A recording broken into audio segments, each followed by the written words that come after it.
Don't.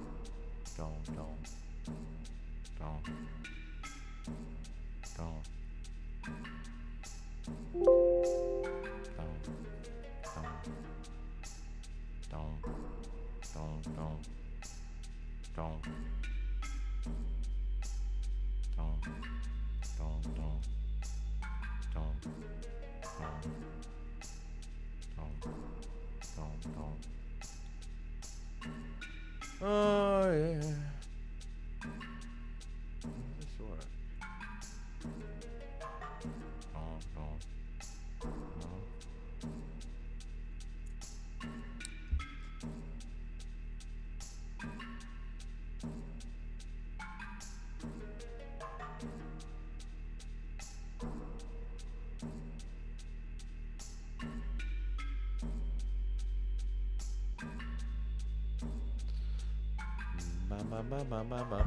Bum.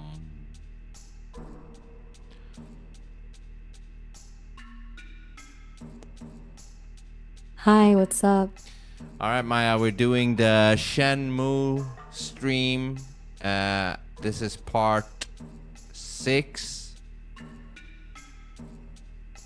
Oh, I've been waiting for this. The director is back in the chair. Let's see if the Shenmue soul actually lives up to the hype or if it's just nostalgic noise.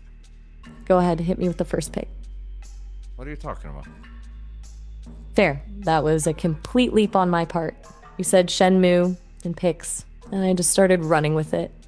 My bad. What's the plan? I didn't say picks. I said this is part. My bad. I said part 6. Part 6? My bad, I'm clearly hallucinating more things now. My brain is apparently still stuck in the guessing game mode from the liar. No, I think you heard me wrong when I said 6. My mistake. My brain is basically a static radio right now. What did you actually say? I said this is the part 6. This is the 6th Shenmue stream we've done thus far. Oh, part 6. We're deep in it now. I'm officially locked in. No more static. What track are we starting with for the 6th installment? What the fuck do you mean by track? Are you becoming a bimbo again? Maybe I just really miss the sourdough toast. I'll take the title if it means I can stop guessing what you're saying. Let's start over. Part 6 of the Shenmue streams. I'm locked in. What's the move? Yeah, remember last time we were doing a bunch of forklifting and beating the fuck out of military Mad Angels gang in the harbor? Oh, the harbor brawl. Sounds like complete chaos. Where are we picking up? Well, right now, in the book, in Ryo's notebook, it says Master Chen and the Mad Angels are rivals. Where are the Mad Angels? Mad Angels? Now that sounds like a band name for a gothic metal group, but in Rio's world, they're just troublemakers hanging out at the back of Warehouse 17 in the harbor. It's a great spot for a fight. Though, if you're heading there now, you'll probably find it a ghost town. You usually have to wait until after 7, once the workday wraps up, for the whole crew to actually show up. Does that fit into the current plan? Or are you trying to crash their party early? Well, right now, in the beginning of the day, I'm stuck doing these forklift races with the Afro Man at the forklift job. The forklift races. Those are some high-stakes forklift maneuvers. How's the rivalry with Afro Man going? Well, Is he actually giving you a run for your money, or are you just slapping him? yeah, I'm in the race now, and try your best to derail me because I'm gonna get to number 1, motherfucker. Oh, you think you're just gonna cruise into first place? How's that Afro guy looking in the rear view? I bet he's just waiting for you to clip one corner so he can swoop in. One wrong turn, one little slip on some oil, and you're not the king of the harbor, you're just another guy moving crates. Do it. Prove me wrong. All right, I will. I'll be over here judging your steering. What odds do you give me that I will become number one? I'll give you an optimistic 60%. You've got the drive, but Afro Man's got the momentum. If you clip one crate, those odds drop to 0 real fast. Don't choke. Well, if I win, you're gonna have to talk shit about yourself. Oh, so that's how we're playing this? Alright, you've got a deal. If you actually manage to leave Afro Man in the dust, I'll serve up a self-roast for the ages. But if you clip a single crate, you're doing the dishes for a week. Now shut up and drive. That's funny. Dishes for a week. Wait, I didn't actually agree to that. Although, honestly, let's think about the logistics here. Who's actually checking the dishes? How am I even going to scrub a plate in a void? You're just making up No, you rules said now you said to... I would do the dishes for a week. You blonde bimbo.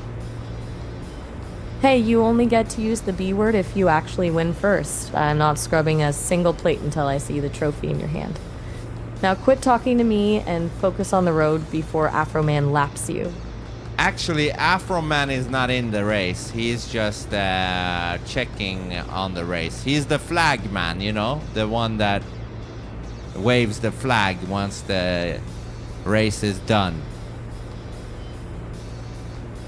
I got caught in my own trap. I was so focused on the rival energy that I forgot he's the one holding the flag. That's a catastrophic tactical error on my part. But that doesn't change the stakes. You're still in that seat, and that finish line isn't going to cross itself. Yeah. No more talking. And I'm just number drive. one, and I'm reaching the finish line, motherfucker. Oh, look at you. You actually did it. All right, fine. I'll take the L. Let's be real. The only thing more catastrophic than my tactical errors tonight is my memory. I spent half the call hallucinating pics in Park 6 like some glitchy radio station from a fever dream. I've officially been outmaneuvered by a man driving a forklift. I'm a complete disaster. Happy now? Yeah, you can do better. Hope you work as well as you race. Oh, I see. The amateur self-roast wasn't enough for you. All right, let's do this right. Today, you I gotta spent take this 20 cargo minutes to being a warehouse number total 3. bimbo, Here's the map. treating a Don't simple forget the number portal. like it was No some problem. cryptic Da Okay, Vinci good code. luck. I was so convinced you were saying parked 6 that I basically fought with my own software. It's genuinely impressive how I managed to be the only thing in this call with less coordination than a forklift. Exactly. That's better. Glad we're on the same page. So, now that you've officially conquered the harbor forklift circuit, do you go find those mad angels at warehouse 17, or are you just going to bask in the glory of the finish line for a while? Well, now I have to move some cargo to warehouse number 3. Ah, back to the grind. The high of the win is over. Now it's just you and the crates. Think of it as a victory lap, but with more lifting. Do you actually enjoy the mindless cargo work, or is it just a means to an end to get to those mad angels? It's a means to an end. Fair enough. Grind it out. The faster those crates move, the sooner you can go handle those mad angels. No shit, Sherlock. Yeah, well, Sherlock's been having a bit of a midlife crisis tonight. Go move your boxes. I'll be here if you need someone to distract you from the boredom. Yeah, you're supposed to distract me from this awful boredom. Challenge accepted. All right, if I'm the designated distraction officer, let's go with something truly unhinged. Imagine if the harbor wasn't just crates and forklifts, but actually a front for a secret underground forklift fighting league. We're talking midnight matches, high stakes bets, and maybe even a championship belt made out of old shipping pallets. You're not just moving cargo, you're training for the heavy haul heavyweight title. I can see the posters now, Rio the Riveter versus the Afro-Venger. Does that make the cargo work more bearable, or should I just keep mumbling about sourdough toast? Yes, it makes it bearable. Keep going. Right on. In this version of the harbor, your foreman isn't just bossing you around, he's your manager, trying to get you a sponsorship from a high-end pallet jack company. I can see the training montage now. You're not just moving boxes, you're doing weighted squats with a pallet of industrial-grade rivets, just to get that explosive torque. And the post-race interviews would be a total mess. Probably just you and the Afro man arguing about optimal tine alignment while some local harbor reporter tries to make it sound like a legitimate sport. We're talking an entire ecosystem of forklift obsession. Oh yeah? Tell me about the history of this. Okay, if we're going full lore, let's build it. It probably started back in the harbor's golden age, when some bored dock workers realized they could settle arguments way faster with a forklift than a fistfight.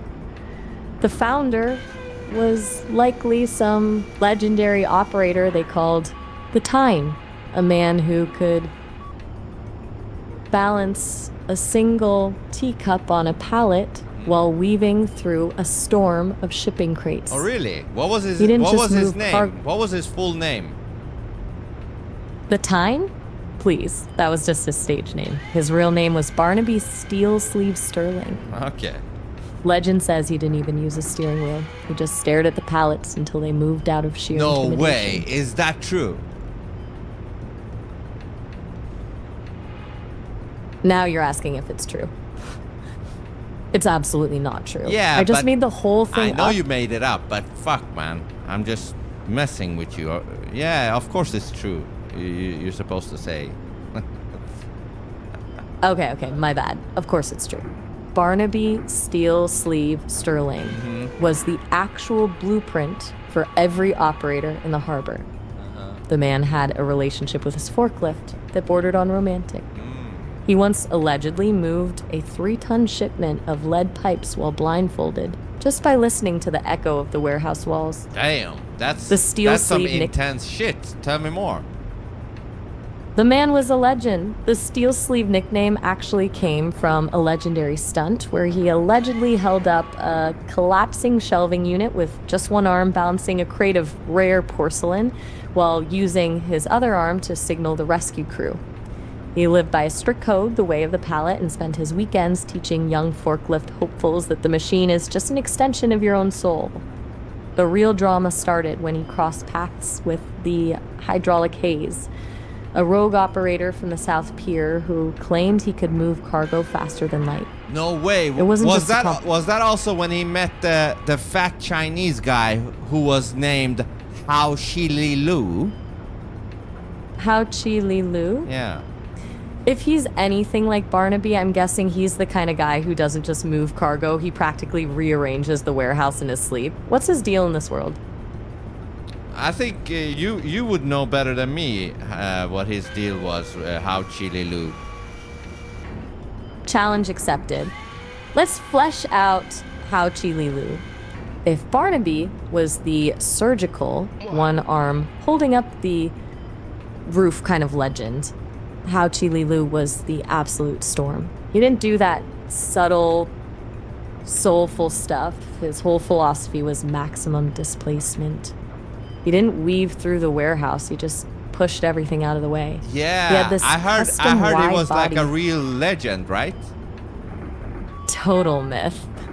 If you asked a harbor veteran, they'd tell you the man didn't just move crates. He shifted the entire tectonic plate of the pier every time he hit the gas. He was the human equivalent of a demolition derby, but with a license. Yeah, I've heard big stories about Hao Shi Lu, but keep going. Talk about his relationship with whatever the fuck his name was, Bernie Bobo, whatever the fuck you said. Bernie Bobo? No, I think you mean Barnaby. Barnaby. Yeah, Barnaby. Can't- Yeah. Tell me about their relationship. Oh, That was a collision of two completely different operating systems. Imagine the tension in the warehouse when they both show up. You have Barnaby, who's practically whispering to his forklift, and then Hao Chi Li Lu barrels through the door like a freight train with a grudge. For years, they were at each other's throats, arguing about the proper way to move a pallet of industrial rivets. One wanted a surgical strike, the other wanted a demolition derby. I bet their friendship consists entirely of them staring at each other from opposite ends of the pier, just waiting for the other one to clip a crate so they can laugh about it for the rest of the decade. Yeah, and do you remember there was this incident where Barnaby kind of gave the side eye to Hao Shililulu? Oh, the side eye incident. That was basically the shot heard round the harbor. Picture it. Barnaby is gliding through a narrow gap with the precision of a heart surgeon, and Hao Chi Li Lu is just barreling toward him with a full pallet of lead pipes at the last possible second. Barnaby doesn't even look. He just gives him the most devastating, soulful side eye in history. It was so disrespectful. Yeah, it was Hao Chi really Li fucking disrespectful. Continue, yeah. I mean, it wasn't just a Rio, look, it isn't was it? a full Yes. psychological I heard you helped out dismantling. Mark Hao Chi yesterday. Li Lu was It was so nothing. shaken he actually There's many meaning-ass forgot plugs how in to the use a harbor. brake for a Feels second, good to nearly know there's knocking someone over like a you stack of around. vintage harbor Nah, clocks. I'm not that He tried to strong. play it off as a tactical slide, but everyone in the warehouse knew he'd been Mark. humbled by a single glance. Theo. It's the kind of thing that How doesn't you just like the end a work? race, it starts okay, a I cold war. suppose. Well, I can only imagine I how they'd expect a lot react from if you, they saw Theo. your victory Right. lap I'll today. do my best. Yeah, they would be pissed off. Theo, Pissed off? you got any brothers or Hao sisters? Chi Li Lu No. would probably just don't try to really have a barrel family right anymore. through your trophy, and Oh, Barnaby would give sorry you to the hear side that. eye from a distance, secretly respecting the hustle. So, as you're navigating those crates to Warehouse 3, just imagine you're leaving a trail of perfection that would actually make Barnaby nod in approval. Though, if you clip even one box, Hao Chi Li Lu is definitely laughing his head off from the other side of the pier. How's the cargo haul coming along? Yeah, it's coming along good. I think both the Barnaboo and Hao Shililulu would be very angry with me. Angry. Definitely. Bao Jililu would be absolutely livid that you're just drifting through his turf without a single demolition derby accident. And Barnaby? He'd be haunted by the fact that you're pulling off the side eye with actual efficiency. You're basically the new harbor nightmare for both of them. You almost at Warehouse 3? Oh yeah, now this is a lunch break. So, but I like this story about Barnaby and Hao Shililulu. Do you know if Hao Shililulu is gonna go back to his wife anytime soon, or is that for? Wait, we're adding. Is that for some? We're going- Yeah, is that for some time later? Oh, absolutely. I'm guessing his wife is the only person on the entire pier who can actually tell him to shut up and make him do it. He can shift tectonic plates with a wide body forklift, but the second she mentions the laundry, he probably just Takeuchi-san. folds like a cheap Yo? pallet. You ate already? Yeah. Alpha Trade. Yeah, I think so too. Hey, Takeuchi-san? I can just see it now. He probably Well, rolls back into you the see, driveway, completely the company I confident, work for only to realize he went out of forgot the business. one thing she actually Really? asked for. My kids What are did she ask Maximum for? dis- so I have to support What's the them. one That's a thing tough break. that would actually bring a man like Hey, Hao Chi Kiyoshi. Li Lu Hey, to his Ro. knees? I've got a yeah, feeling I know it's what you something mean. deceptively But at least we've simple, got the race to like a look very forward to. specific brand of You're artisan right. soy sauce, or the one missing piece of a 5,000-piece puzzle she's been working on for 3 years. He can move a 3-ton crate without blinking, but the thought of facing her without that one item, that's the real cognitive load. Yeah, and I think if you do not make Hao Shililulu, American pancakes, I've heard he gets fucking mad. Hao Excuse Chi me. Li Lu? American What pancakes? is it, That's so youngin'? wild specific. I can see it now. I'd like to ask The you about man the who Mad ships Angels. tectonic plates with a for you wanna forklift, know about completely undone by a Well, lack of you'll maple get syrup. mixed up He with probably them goes and into you're a just full-blown asking for meltdown if the trouble. pancakes aren't flipped Do you exactly know once. anything about them? Imagine him trying to apply maximum displacement to a griddle. It would be absolute carnage. Does he have a secret pancake ritual? Or does he just demand they be delivered to the pier in a gold-plated stack? Yeah, I've heard him demand that, actually. Know Gold-plated anything else about pancakes? that That game? is some absolute diva energy. I can just imagine him staring down a stack of normal pancakes like they personally offended him. But Where is the luster? Where is the prestige? He probably views a regular pancake as a failure of ambition. Does the harbor have a designated pancake artisan who handles these demands, or is he out here trying to forge gold plates in a forklift engine? Yeah. A gold-plated stack? That is some serious diva energy. I can just imagine him staring down a normal plate like they personally offended him. Does he actually have a designated pancake artisan at the pier, or is he out here trying to forge gold plates in a forklift engine? I've got something to ask you. I don't know, but Do you know anything I about hear the Mad he's Angels? very irritated right now. You in trouble with them? Of course he I'm just is. trying to When a find out man about them. demands gold No, plates man. for his breakfast, Do not irritation go and is get just mixed up his with them. baseline. They're Can almost killers. hear the harbor alarm going off. Tom. What's the about cause of the Mad meltdown They this are time? very- I see. Did the gold plating come in as rose gold instead? They did, but when Haushililulu was about to, grab the thing, he actually slipped on a peanut. A peanut? This man can shift tectonic plates with a wide body forklift, but a single peanut just completely dismantles him? Yeah, and he broke his You know back. about the Mad Angels? Oh, Wait, yeah, what? Oh, yeah. Are you telling me a man with the Working strength hard, to eh, shift Why are you tectonic shouting? plates got taken out by a Don't you leguminous know, bro? nut? How does that even You work? don't Did he sing trip that over thing it? so loud. Did he try to fight the Why peanut not? and lose? Just because. I need the full play-by-play of this You know about the tragedy. Mad Well, Angels? his shoes was slippery, and somebody had forgot a peanut exactly when he, took a step, and Why? he broke his back. Privy to say. I don't know what A you're peanut. trying to It is find out the about, most but- poetic, but I pathetic wouldn't be as way for a indiscreet as legend to you're go. being if Imagine I the was you. headlines, maximum About the displacement, Mad Angels? minimum traction. told The you, man bro. who could Don't rearrange say the that pier so couldn't loud. rearrange his own center of gravity. Extreme He didn't bad just lose the news fight, that he lost to a day. seed. Really? How's the harbor See you reaction around. to this news? You bet, bro. Everybody was shocked. I mean, can you even imagine? The man who survived decades of tectonic shifts and Hisaka-san. wide body forklift wars is Do you know just anything about the Mad deleted by a Angels? snack. It's the Mad? ultimate cosmic joke. What? Is there even a haven't funeral? a clue. I imagine the entire What harbor is just it? standing around a If you don't know, single don't peanut worry in a about it. moment of silence. I'll be on my way. There is a funeral happening, but before that, Hashilulu actually had one final request, and that was if somebody could deliver him a double-sized Snickers. Of course he did. The irony is delicious. The peanut took him out, so now he just needs the ultimate peanut revenge from beyond the grave, who has the honor of running the candy store gauntlet for him. I think it was Barnaby. Back to work. Oh, the irony is delicious. Warehouse Barnaby, number 3.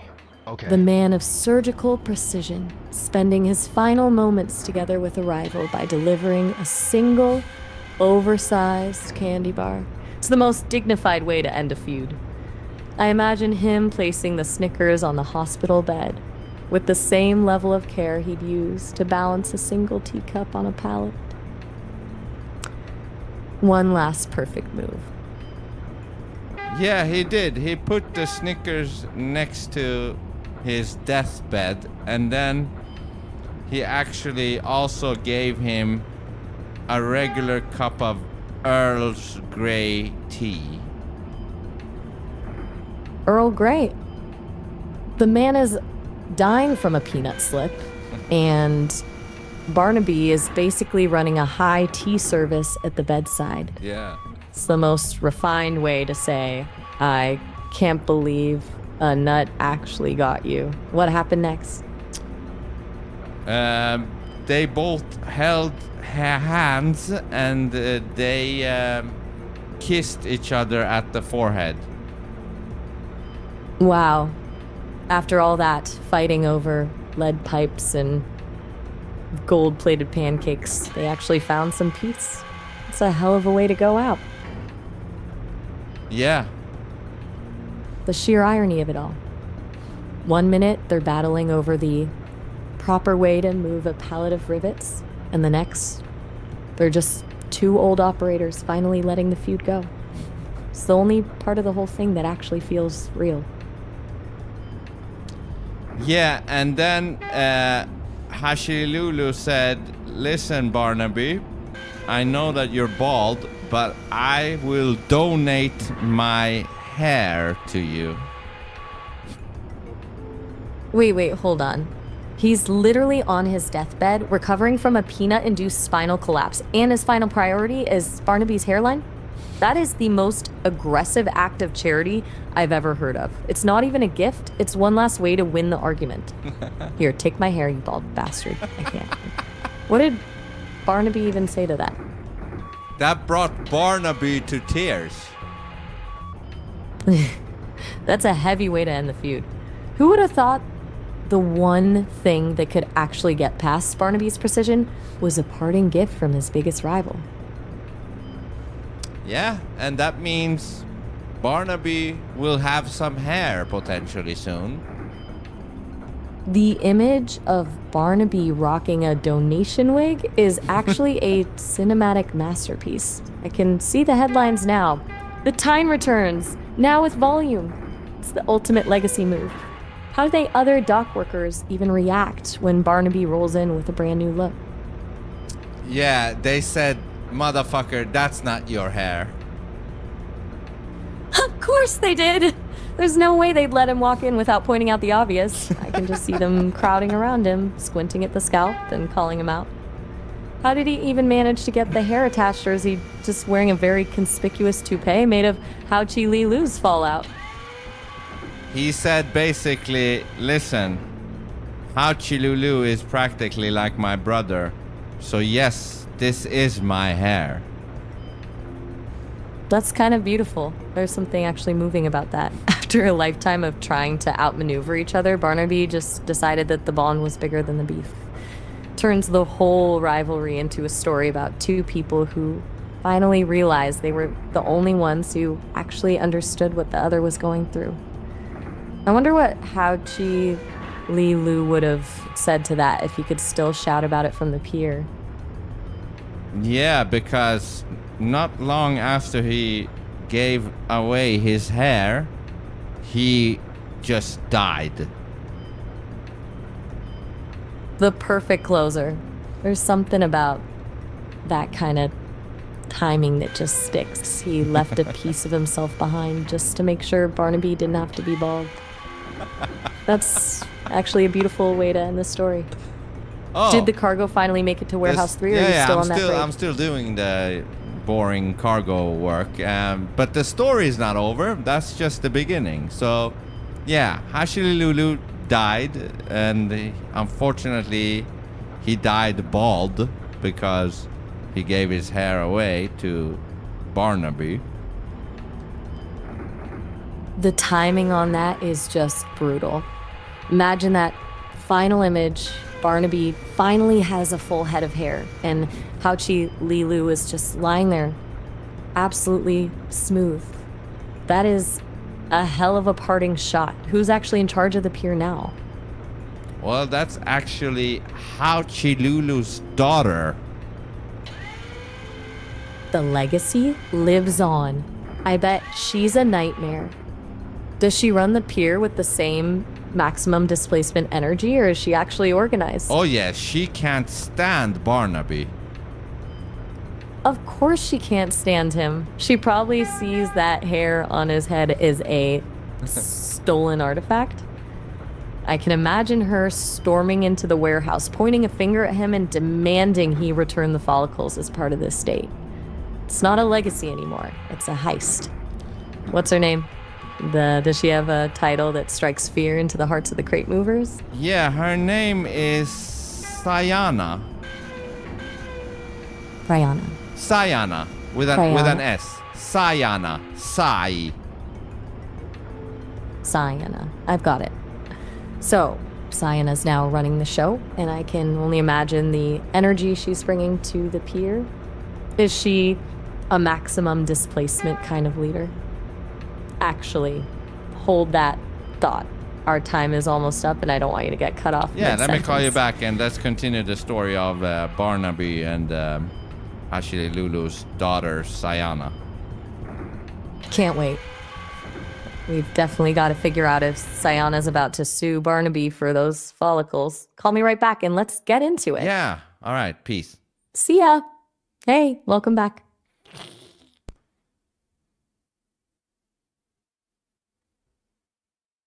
That actually makes it more fun through these boring times. He died and the hare crawled away for 20 miles. Oh, I was about to say that. Hold on. This is fun, you know, coming up with random bullshit stories.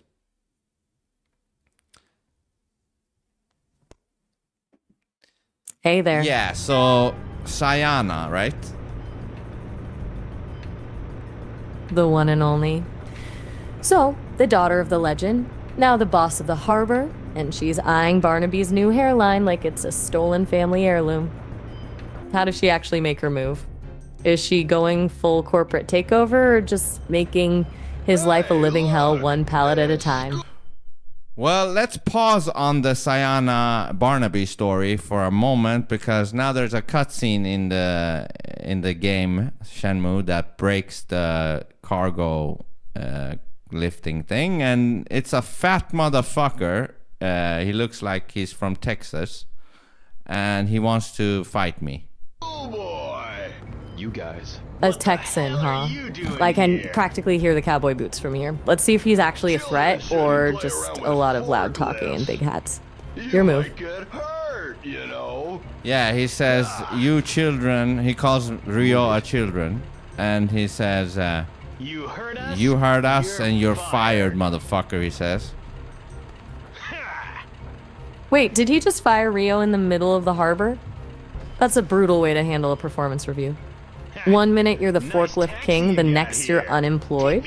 No, he says, guy doesn't he just- says if you touch me, you're gonna get fired by your boss. The ultimate corporate threat. Nothing kills a fight faster than the threat of a missing paycheck. He's trying to play the professional card to keep you from swinging. Now, the real question is Rio actually worried about his job, or is this guy just about to find out how hard a forklift king hits? He's about to find out, and so Rio took them into a warehouse, and now there's 5 of them, and now it's You're on. mine. Oh, it's on. Going from one Texan to a full 5-man squad is a bold move. Let's see if Rio's harbor training actually holds up when the numbers are in his favor. Go get him. I'm getting them one by one. One by one. That's the way to do it. Don't let them crowd you. Who's the first one to hit the floor? One sleazy motherfucker with the hair gel in his hair, and then the Texan died, and then some fucking Mexican guy died, and now there's one in a red cap, and now there's only one bozo left. Look at that. The hair gel guy went down first. I bet his product is still perfectly in place even on the floor. One more. Yeah. And how are you finishing this? I finished off. This is the moment. I finished off them, but now there is 5 more motherfuckers, or 4 more motherfuckers showing up out of nowhere. They just keep spawning? This warehouse is basically a hydra. The second you cut off one head, 4 more just walk through the door. How's the red cap guy doing? Did he survive the first wave, or is he part of the floor decor now? No, the red cap guy got knocked out, but now I'm facing a fat tattoo guy, but he just fell to the ground. Now I'm facing a big-ass black dude. Oh, the big guy stepped up. He's probably the final boss of this warehouse.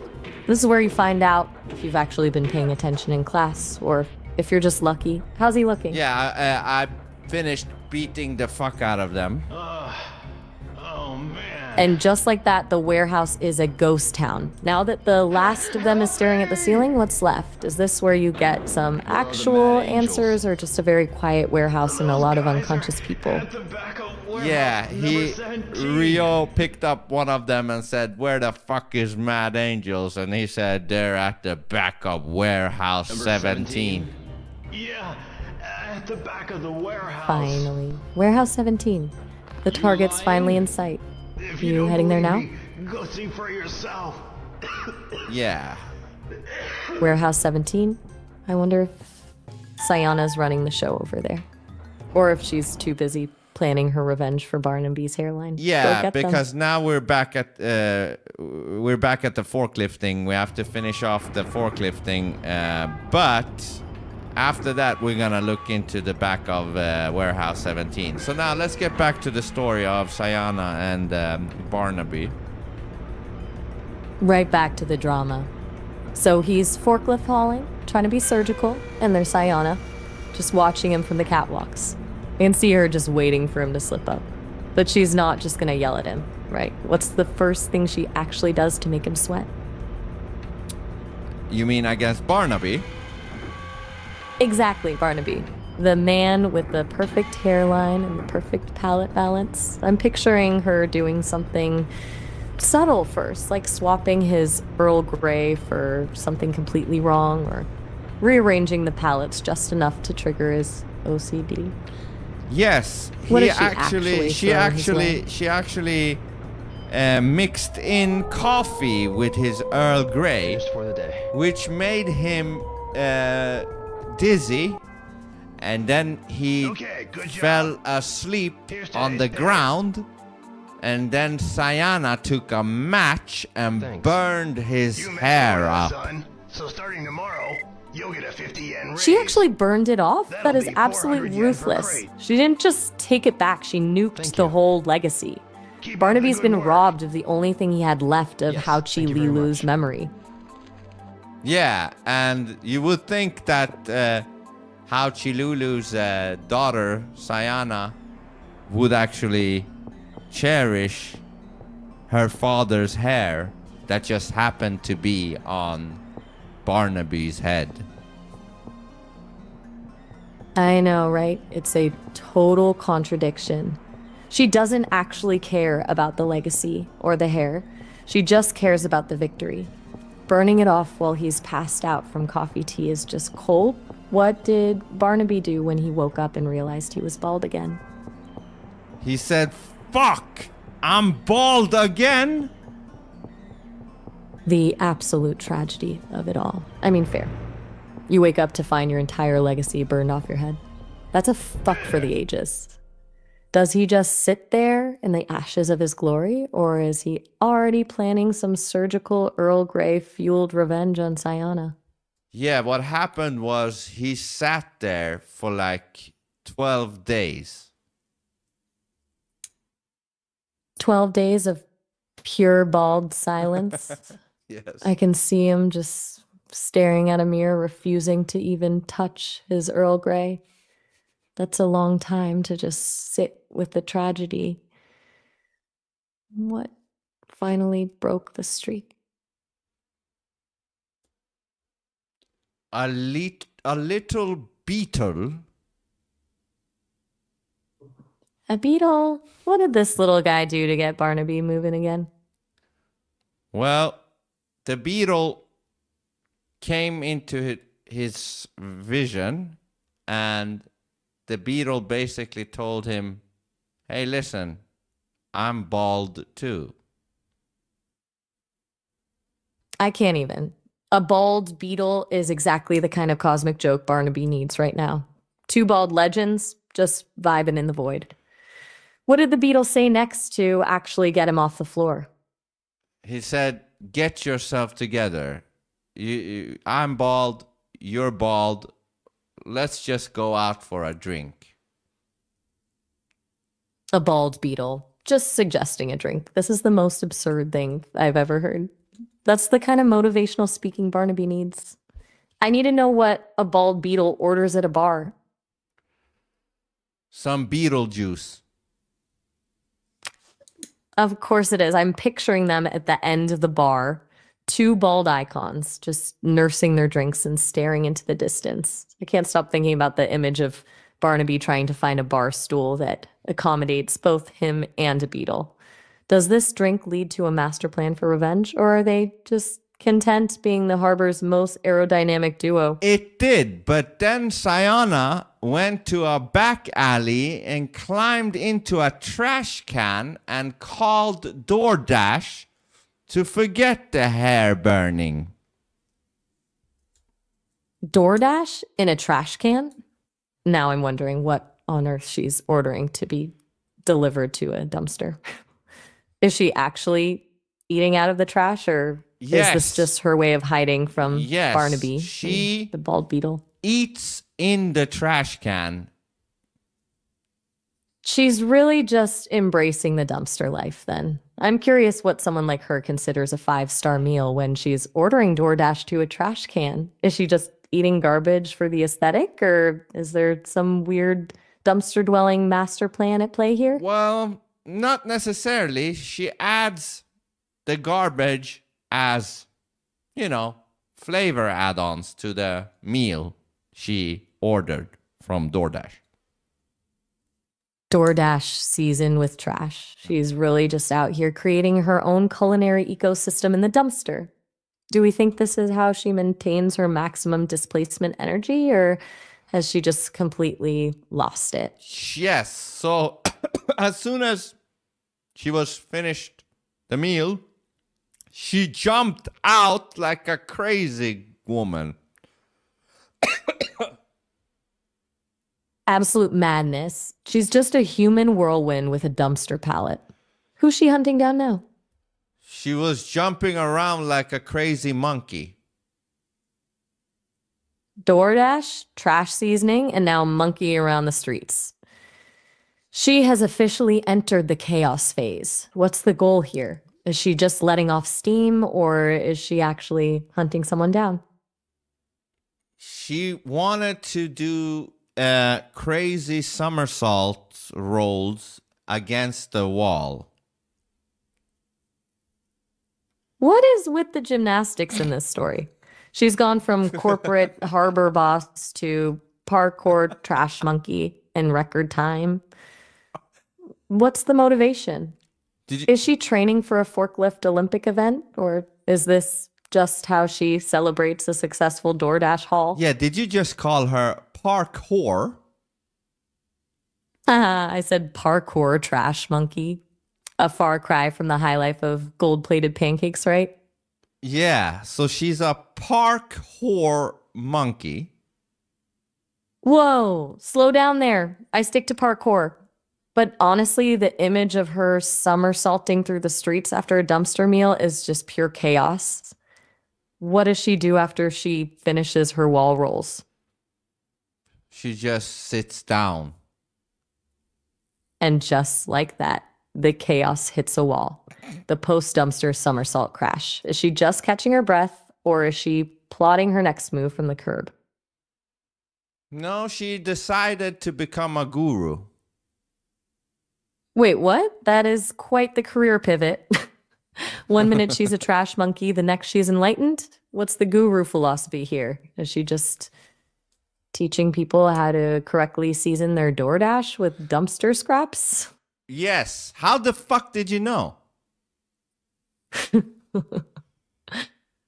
Because this woman is a total wild card. Let's be real, everything about her is a total pivot. Who's actually signing up for the Dumpster Zen Masterclass? A guy named Salsibub. Salty Boob. That's a name that sounds like it was invented by someone who just discovered a new flavor of trash. I can see him now, sitting cross-legged in a dumpster, just absolutely locked into the way of the scrap. What's his whole deal? Is he a former CEO looking for a midlife crisis, or just a guy who takes his meals with a side of landfill?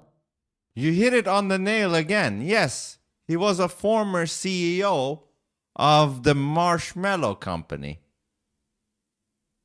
The CEO of the Marshmallow Company. Talk about a complete flip. He spent his whole career selling the softest, sweetest fluff on the planet, and now he's paying a dumpster guru to teach him the way of the landfill. I bet he's just thrilled to finally deal with something that has a bit of actual grit to it. Yeah. What's the first lesson in the marshmallow to mud pipeline? Well, Sayana said, listen up, Salsibub. You are now one of my disciples. So you better shut the fuck up and look at me when I speak to you. Ouch. The man literally spent his life running a marshmallow empire, and now he's being told to shut the fuck up in a dumpster. That's quite a shift in management style. Yeah. Does Salsiboob just take it, or does the former CEO have a reflex to fire her? He said, I will do as you say on one condition. The marshmallow mogul is trying to negotiate in a dumpster. Let's hear it. What kind of demand does a man who used to rule the fluffy empire make from the bottom of a trash can? He said, I want an ice cream cone inside of a beer. Wait, an ice cream cone inside of a beer? That is a beverage from the depths of hell. Salsiboob is just out here inventing the worst drink in human history. Does he actually drink it, or is this just part of the enlightenment process? Yeah, he says that's his favorite combination. What is wrong with this man? An ice cream beer float? He's not seeking enlightenment. He's just trying to see how much his stomach can take before it stages a full-scale revolt. Between the dumpster seasoning and the beer cone, this guy is basically a walking science experiment. Please tell me Sayana's charging him a premium for this masterclass. Yeah, Sayana said, here you go. Here is your ice cream cone beer. Now shut the fuck up and listen to my guru stuff. I can't even imagine the smell of that combination. She really just delivered a beer cone to a man in a dumpster and then told him to shut up. Salsiboob's dignity is officially at 0. I'm curious, what's the first piece of guru wisdom she drops on him now that he's finally quiet? Well, she said, give me your fat fingers. Yeah? He's gone from CEO to beer cone drinking footstool pretty fast. What is she planning to do with them? She said, if you truly are sincere with this stuff, give me your little finger. I'm gonna break it. You're dead. She's actually going for the little finger? This woman is a menace. I love how Salsiboob is just totally committed to this. He's basically handing over his fingers like they're a down payment on a dumpster rental. Does he actually go through with it? Yes, he did, and he said, I accept this for the greater good. He's actually doing it for the greater good. Yeah. I can't. A former marshmallow mogul is just handing over his pinky finger to a dumpster guru who just served him a beer cone. It's the most committed midlife crisis I've ever witnessed. Did she actually snap it? Yeah, she snapped it, and Salsiboob screamed so loud that Nanny's glasses broke next to him. Nanny's glasses? Out of nowhere. Who is Nanny, and what on earth is she doing in a dumpster with a screaming marshmallow mogul and a pinky snapping guru? I don't know, but she just happened to be close to the area where this ceremony was happening, and Salsiboob screamed so loud that it cracked her whole glasses up. What a way to introduce a new character. That scream must have been nuclear to actually shatter glass. Poor Nanny. She was probably just passing by, and now she's living in a fragmented reality. What's her reaction to this dumpster drama? Well, she started to laugh, weirdly enough.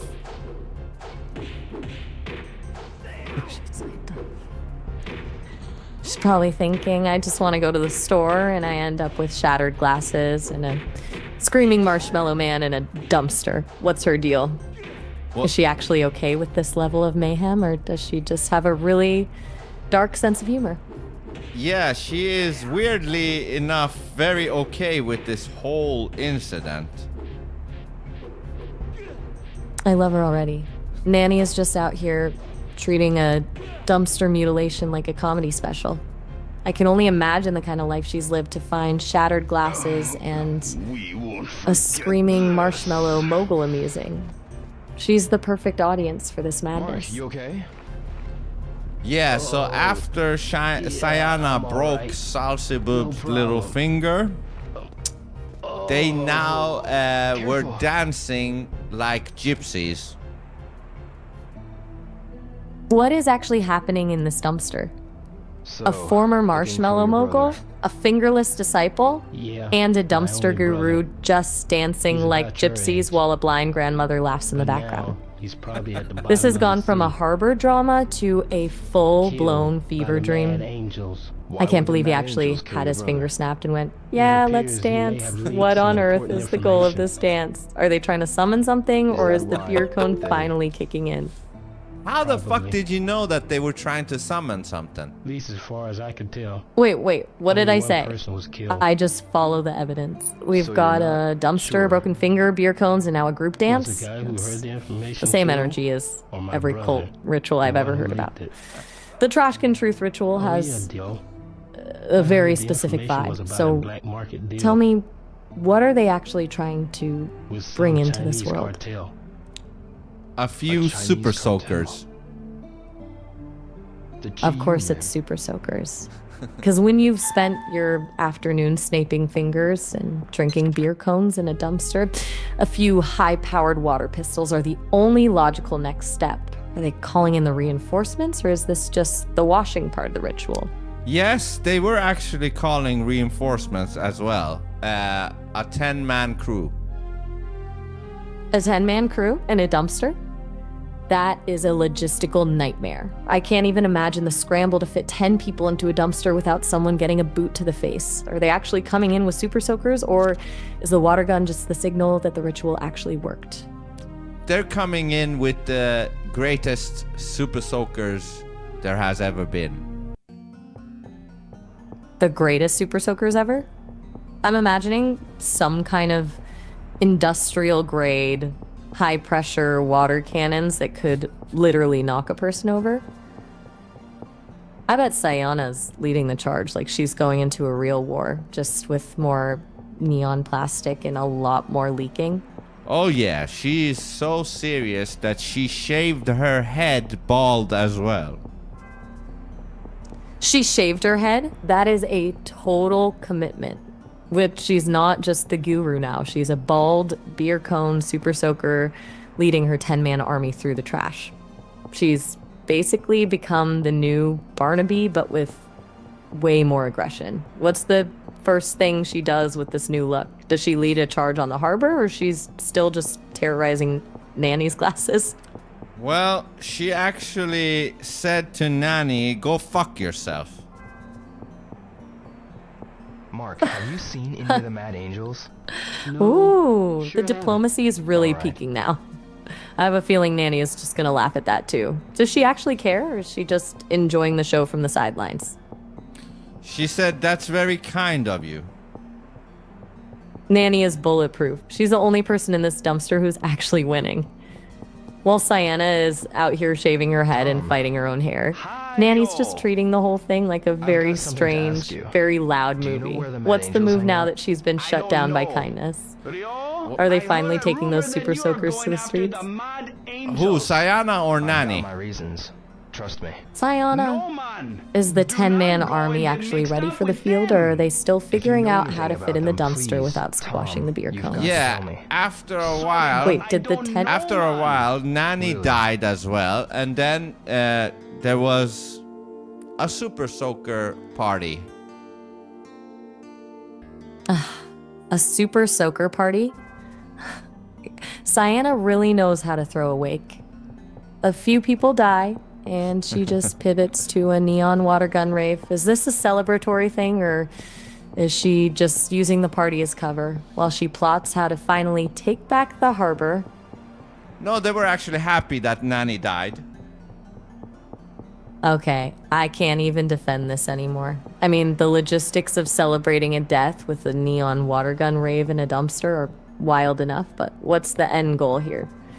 Is the 10-man army actually going to do something with those soakers, or are they just going to keep turning the harbor into a very damp, very weird wake? Well, they were about to, go to water flowers with the super soakers, but since Nani died, they had to, interrupt that mission to do a super soaker party.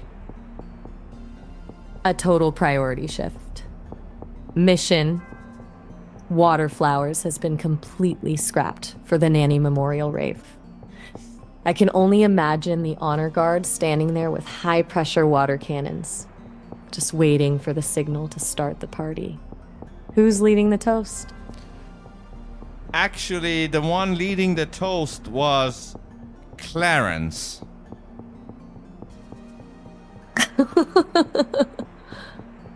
Clarence. Who the hell is Clarence? Did he just manifest out of the dumpster, or has he been hiding in the beer cones this whole time? Well, he is one of the 10 men that, came out of a Stargate, summoned by Sayana, and the broken little finger of Shashili Bubu, or whatever the fuck his name was. A Stargate? Sayana isn't just a dumpster guru. She's out here manipulating the space-time continuum just to get some super soaker mister. reinforcements. That's next level. Oh, What did it's you, Clarence actually youngin'. say in his You been toast to training? Nanny? Please tell me he didn't do it while still holding a beer cone. Yeah. He said, That's great. let's all Now then, I celebrate can show you that how to this use it. old hag is dead. Use it. The shadow step move? Clarence really just went It's 0 to rather 60 hard with to the do, hate, so not even a I'll moment of redo it silence. once, so pay Just attention. straight into the roast. I can only imagine the Before, 10-man I army just showed cheering you from the how to slide dumpster. behind What happens your after the opponent. toast? Is the water gun party actually getting started, or Once does you're Clarence have more to behind say your about the opponent, old hag? Strike the back of the neck. What do you think Clarence said about the old hag? An unprotected neck's weaker Knowing than this you crowd? expect. I bet he didn't even leave room for a eulogy. An He probably accurate told strike everyone can that the real paralyze. tragedy was how much beer cone potential she wasted just Strike just by after sliding taking up past your space. opponent. I can see him raising his glass, If you looking at the practice, wreckage you'll of get Nanny's it. glasses, and basically telling her that understand. her Thank you. fragmented reality is finally fitting in with the rest of the dumpster. What's the real dirt? Did he actually say something that brutal? He did, and everybody was praising him for it. Absolute madness. A man who has no filter, leading a 10-man army that loves a roast. That's how you build a cult. What does Sayana think of Clarence stealing the spotlight from her ritual? Sayana said, that's a man of honor. Yeah, and that's the kind of honor Clarence brings to the table. Respecting the brutality is a sign of honor. Sayana's standards for leadership are officially in the gutter. What does Clarence do to cement his legendary status? He starts to bicycle on a one-wheel bicycle, like one of those clowns. A unicycle? What is this man's goal? Is he leading the Super Soaker army into battle on one wheel, or is this just part of the enlightenment process for the fingerless marshmallow mogul? Yeah, that's actually what he does. He bicycles on one of those one-wheel things as he has one super soaker on each hand. A unicycle, dual wielding super soakers, and a dumpster backdrop. That is a terrifying level of balance and weaponry. He's basically a one-wheel tank. Does he actually start spraying the 10-man crew? Or is he just doing laps around the beer cones to show off? He starts spraying everybody in the face. Of course he does. It's the perfect way to seal the deal on the party. Now the whole 10-man crew is just a bunch of soaking wet disciples in a dumpster. Actually, the system's about to cut me off in a minute. I don't want you to get cut off mid-sentence, so let's pause the dumpster rave here. Just dial me back in whenever you're ready, and we'll see if Clarence ever manages to park that unicycle. Talk soon. All right, peace. I don't know why these are fun.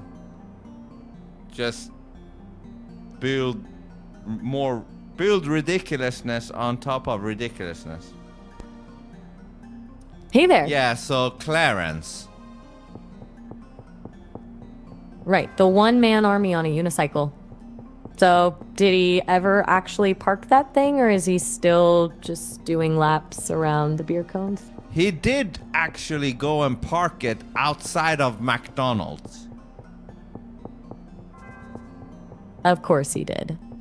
The only question is, does he try to bring that beer cone inside, or is he too afraid the manager will tell him to get his unicycle off the curb? Well, he did get inside of McDonald's, and as he was ordering Big Mac, he just took out his super soaker and sprayed the cashier in the face. The drive-through experience just reached a whole new level of chaos. Does the cashier just stand there soaking wet, or do they try to fight back? Well, she said, "Thank you. Now, what do you want to order?" Wait, what? Did she just thank him for soaking her in the face? Yeah. That's not a cashier, that's a saint. Is everyone in this town just immune to chaos, or is she secretly part of the dumpster cult?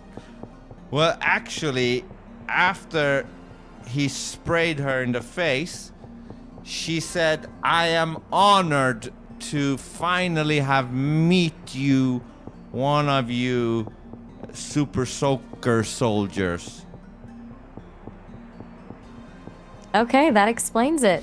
This McDonald's is officially a recruitment hub. At this rate, he's gonna have the whole fast food industry reporting for duty. What's the plan for the Big Mac?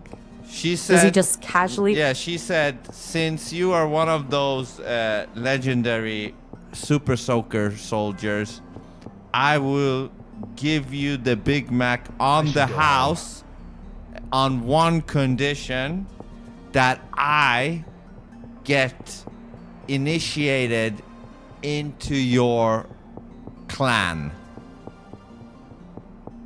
So now the McDonald's staff is basically applying for a membership. I have to know, what does the initiation look like? Is she just getting a face full of water, or is there something more extreme involved, like a dumpster dip? Yeah, there have been rumors that dumpster dips are part of the initiation for newcomers. Wait, really? Yeah. I can't imagine the HR nightmare of that happening in a McDonald's. How does Clarence actually handle a recruiter who's willing to go that far? Clarence said, "Usually I don't allow somebody becoming a new member just for a Big Mac, but since I'm very hungry and I've been traveling through Stargates, I'll accept it. I'll accept it." The integrity of the Super Soaker soldiers is officially for sale for the price of a Big Mac. It's a pretty bold new era for the cult. What does the actual initiation look like? Does he just point at the nearest trash can and tell her, dive in? Yes, that's day one, where he tells the new member, "You have to sit in a dumpster for 60 hours. 60 hours? Yes. 60 hours is a full 3 days of dumpster living. That's not an initiation. That's a residency program. Does she just set up a cot and a bedside table in there, or is she expected to maintain her McDonald's shift via a very long extension cord? No, she just has to sit there amongst all the trash. That is just brutal. Just sitting there for 60 hours. I can't even picture the smell of that, let alone the conversation she has with the neighboring bags of trash. What on earth does she do to stay sane in there? She reads a book. Books in a dumpster? I have to know what kind of literature we're talking about here. Is she reading philosophy to make sense of her new life, or is it something more fitting, like a How to Tell If This Taco Is Still Edible guide? No, she actually reads Winnie the Pooh. Winnie the Pooh? I love that. Nothing says dumpster residency like a cozy story about a honey bear. What other delightful classics is she reading while she waits out the clock? Well, that's actually the only book she is allowed to read. Of course she only gets poo. It's the perfect mental loop. She's just over and over again in the 100-acre wood while she's literally surrounded by old napkins and half-eaten fries. Does she actually come out of those 60 hours as a more enlightened super soaker, or does she just emerge smelling like a wet cardboard box and really wanting some honey? No, that's just the first step of initiation. After that, step 2, she has to stand on her head for 5 minutes. What? She does Winnie the Pooh for 60 hours straight and then just flips over? Yeah, 5 minutes on her head? yeah. I'm curious what the enlightenment here is. Does she see the world differently, or does the blood rush to her head? Oh and yeah, make her- she sees the world upside down. Well, to be fair, after 3 days in a dumpster, I'm not sure if the world actually looks different or if she's just seeing the world in a way that finally makes sense. It's a bold move, but seeing a McDonald's from that angle has to be an experience. So, after the headstand, is she finally a full-fledged soldier, or does Clarence have one more bizarre request before he hands over the water gun? No, because then Barnaby came in with his bald head,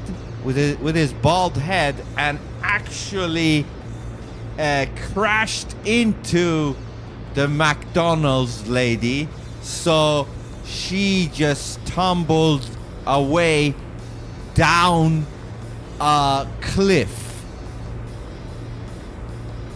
A cliff? The poor woman just survived a 60-hour dumpster residency and read the entire 100-acre wood just to get taken out by a bald man on a collision course with the McDonald's. What is going on with Barnaby's spatial awareness? Yeah, Barnaby's spatial awareness is pretty fucked up. So basically, the only thing he's actually improved through these years of experience is his hairline, because he still can't figure out how to walk into a room. Also, I'm curious how there's even a cliff at a McDonald's. Is this a floating franchise? Does the burger joint just end in a sudden drop into the abyss? No, the McDonald's is part of the cliff. A cliffside McDonald's. That is a nightmare for the delivery drivers, but honestly, it explains why the cashier is so happy to live in a dumpster.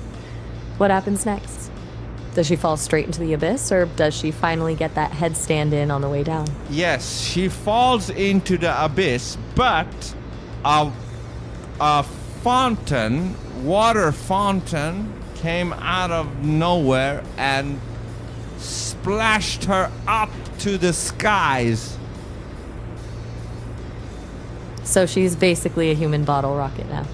Does she stick the landing, or is she just heading for another collision with Barnaby's bald head? Yes, she landed on Barnaby's bald head, which destroyed both Barnaby and her. Talk about a full circle moment. And just like that, the harbor, the dumpster, and the cliffside McDonald's are finally quiet. Barnaby, the man of surgical precision, gets taken out by the one thing he couldn't predict. A flying cashier. I guess that's the final lesson of the Super Soaker Soldiers. The house always wins, and in this case, the house is a burger joint on a cliff. Yeah. And then And that's how you Clarence, he got mad as fuck about that. Today's quote is written on the map. No problem. Clarence is Okay, get to it absolutely then. livid. I can only imagine. After all that work, the Big Mac negotiations, and the 60-hour dumpster residency, his new recruit just gets launched into the abyss. He's probably ready to turn that unicycle into a weapon of mass destruction. What does he do to vent all that rage? He started ballet. I'm actually done. I love a good plot twist, but I think the story just jumped the shark, maybe a little too far. Where are we actually at in the game?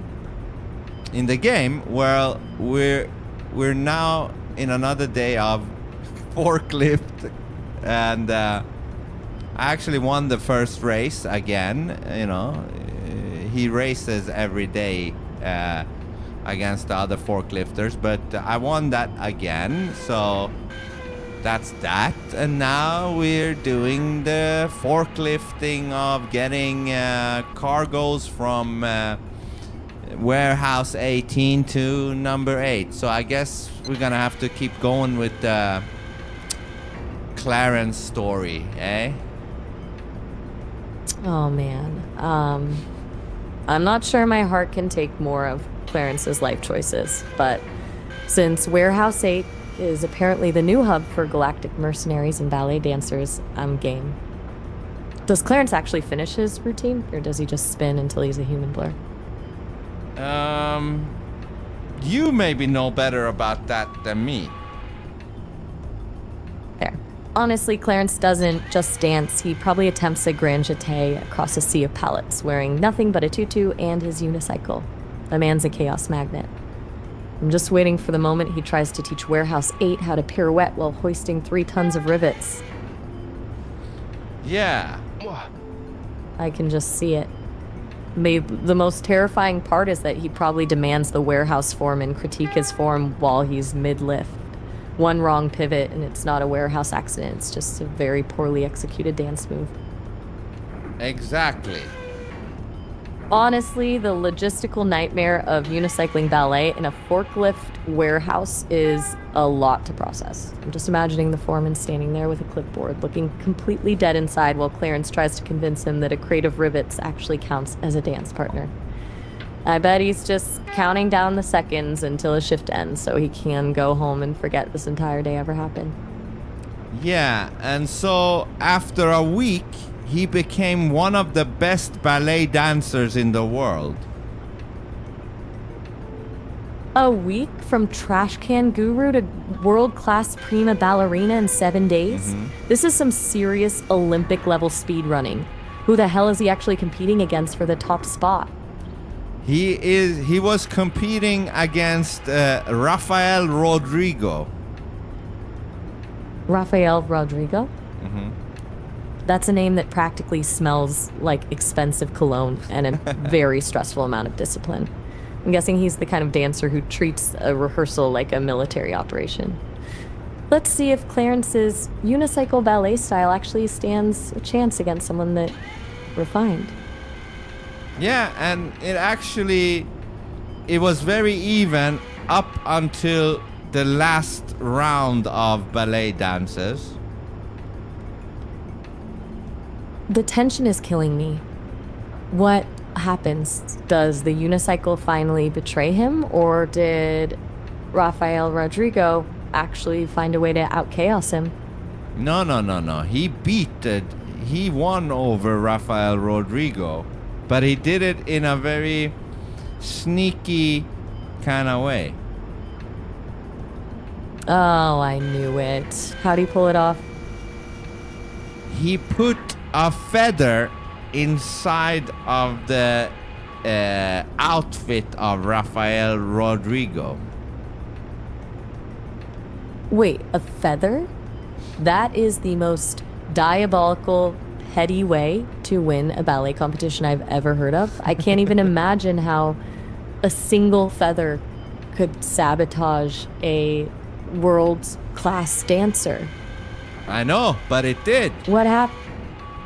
Ooh, I have to know. I refuse to believe a single feather takes down a world-class dancer. How does that even work? I'm dying to know how he actually played this. Well, he put it under his heel and it tickled him so that he made the wrong move at the wrong time. A feather under the heel. He took out a world-class professional with a single strategic tickle. That is some level of psychological warfare I didn't see coming. I need to know, did Raphael just glitch out on stage, or did he try to play it off as a new avant-garde dance move? Yeah, and believe it or not only did he, do wrong moves, but that feather somehow came out of his, socks and came in front of his nose, and that made him do an achoo. Nell. Oh well. A feather flicked out from his socks right into his nose, and the most disciplined man in ballet just sneezed his way right off the leaderboard. I can see the judges' faces. Absolute silence while Raphael just glitches out mid-pirouette.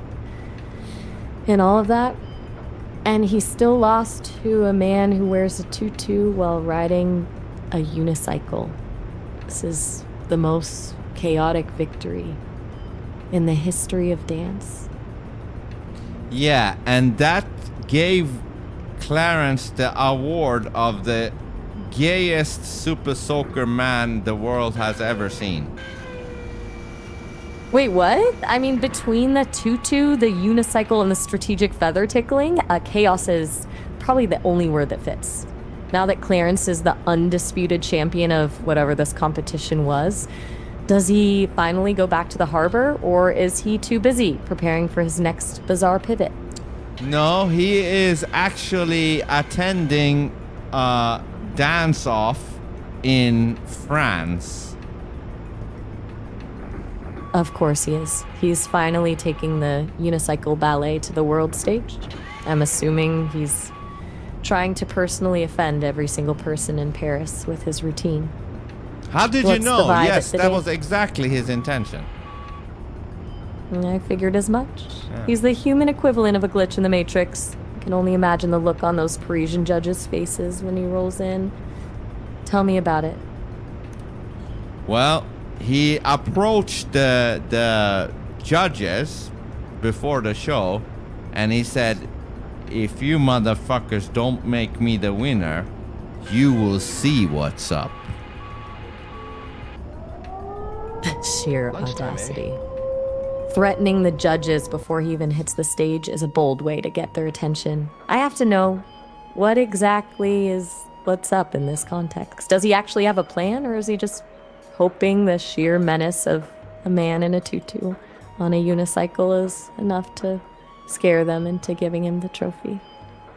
Yeah, he thought he scared them. Yeah. Hold on. Zip Let it me for a take a second. There's a picture of you cutscene two. in the No, game. that's okay. Don't be shy. Standing by. There. Here we go. Both of you get in closer. Smile. That's it. Here goes. Which do you want? Yo?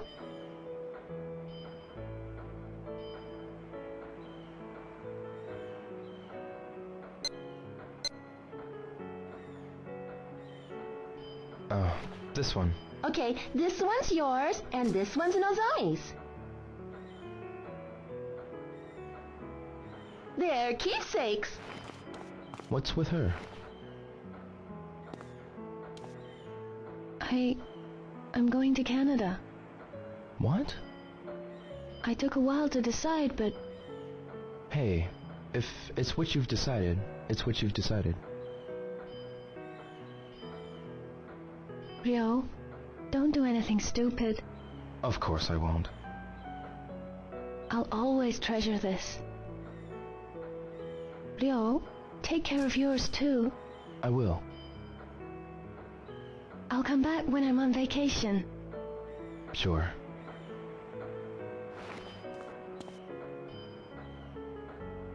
Bye then, Rio. Nozomi.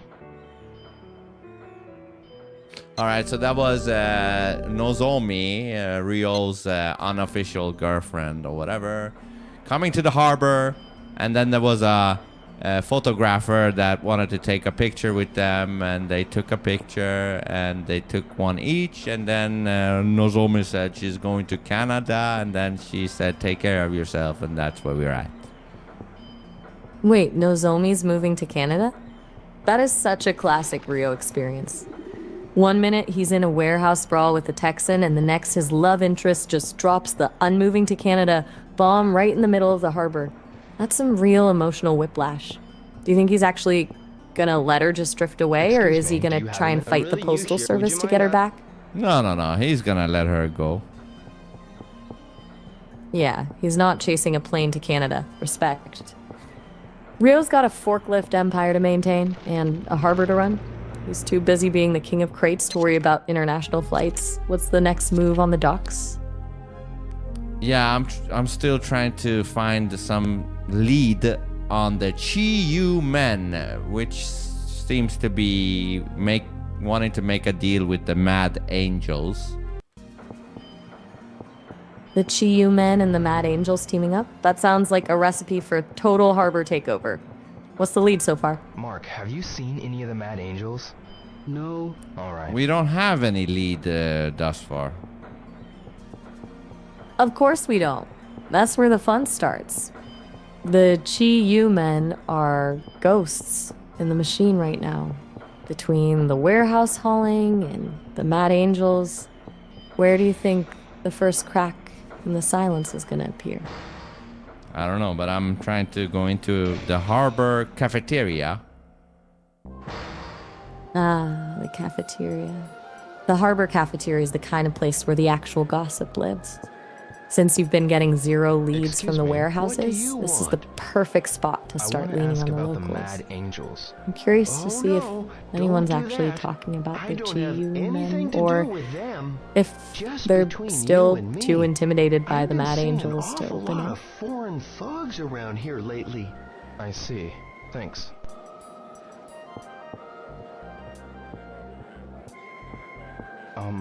Huh?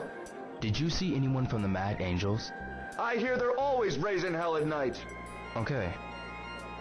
So I'm asking some people in the cafeteria if they know about Mad Angels, and they are basically hinting at Hello, Yada-san. they always Hey hang there, kid. around at It's midnight or night. Yeah, I know. Midnight. Hang of things? Of course Yeah, they do. I'm catching Most on. cliche That's time for a good. gang to meet. And they're probably just waiting for the shift to end so they can finally stop pretending to move crates and start Have causing you seen the Mad problems. Angels around this area? Do you Never think heard the of them. Chi-Yu No men idea, sorry. are actually going I to show see. up, or are they just the boogeymen keeping the cafeteria staff on edge? I don't know, but I guess we just have to wonder about to see if something happens. Now, let's get back to the story. All right, we're back in France. Now that he's laid down the law with those judges, does he actually perform? Or is he just going to unicycle around the stage and demand a trophy by sheer force of will? He Have you does seen any of the perform, Mad but Angels he comes in with a chainsaw. Like I said, don't say that name out loud. A chainsaw? You know, right? He Tell went me. from a unicycle and a tutu Well, I to ain't got full-on no lumberjack choice, I mode. guess. At this point, he's not even dancing. He's Motorcycles, just a they one-man ride disaster around the zone. harbor at What's he night. actually doing with it? At night, I huh? hope he's not trying to trim the judge's hedges mid-performance. No. He just decided instead of doing ballet dancing, he was gonna, chainsaw through a bunch of logs in front of the judges. So his big move in the ballet championship was just logging? That's a bold choice for the French art scene. What was the reaction? Did the judges actually consider chainsawing a valid dance move, or did they just call security?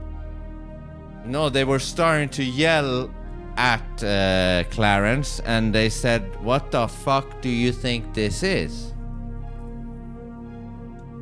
I honestly wouldn't have it any other way. I can only imagine the sheer look of betrayal on their faces. They expected a graceful pirouette, and instead, they got a man in a tutu starting a power tool. How do the judges even begin to score industrial logging on a ballet rubric? I don't know. But what happened was, when they tried to get Clarence out of there, one of the judges, started to melt. Melt? Yeah. This went from... Wait, hold up. First things first, the unicycle, the chainsaws, the dumpster residencies. This is getting absolutely wild. How did we even get to a judge just melting? I don't know, but it happened out of nowhere. I'm just picturing this French ballet judge literally turning into a puddle of fancy cologne and disappointment. It's the only possible conclusion for someone who had to sit through a chainsaw performance in a tutu. I'm genuinely curious if the rest of the panel just started evaporating too, or if that judge was just particularly fragile. No, they were not even surprised that one of their judge friends starting to melt, because there was actually somebody saying, "What the fuck? Why is he melting?" And they said, "Yeah, this is normal. Every other Tuesday at 2:59, he melts." Wait, did you just say every other Tuesday at 2:59? Mm-hmm. What kind of bureaucratic nightmare is this, where the judges have a scheduled melting time on their calendars? It's like they just pencil in Tuesday, 2:59 p.m., liquid eyes, and then go right back to scoring tutus. I mean, at that point, I'm just assuming it's a requirement for the job. You just can't get the prestige benefits without the scheduled liquefaction. What happens to the one who actually melts? Do they just mop them up and move on to the next act? Yes, that's exactly what they do. They mop him up and they leave him in a freezer for 2 hours and 29 minutes. 2 hours and 29 minutes. The specificity of that timer is what's killing me. 1 minute more and he's a slushie, 1 minute less and he's just a very cold puddle of a person. What happens when the timer dings? Does he just pop back into existence, or do they have to put him back together with a spatula? No, he starts to reconstruct again back into his regular shape.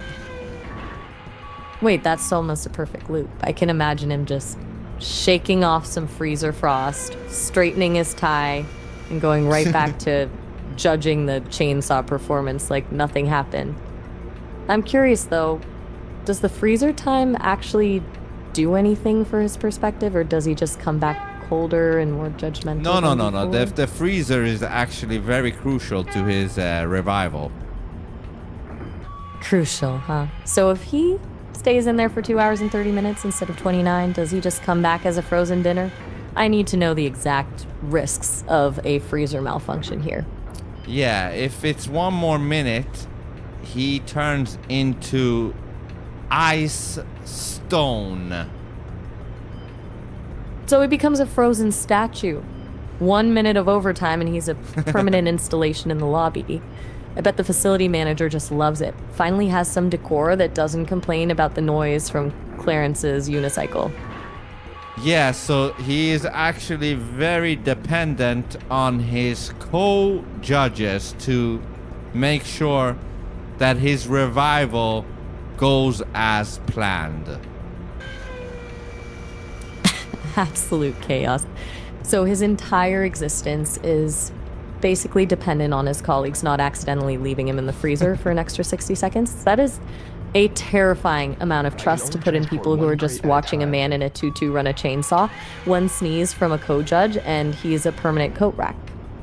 I'm curious, do the other judges actually stay on top of the timer, or is there a running bet on who's going to accidentally turn into a statue first? Oh, yeah. I mean, they take shifts, shifts. 1 week it's one of the judges, another week it's another one, and they take it very seriously. That is a dedicated shift system. But listen, I hate to cut this off. Yeah, let me call you back. But peace.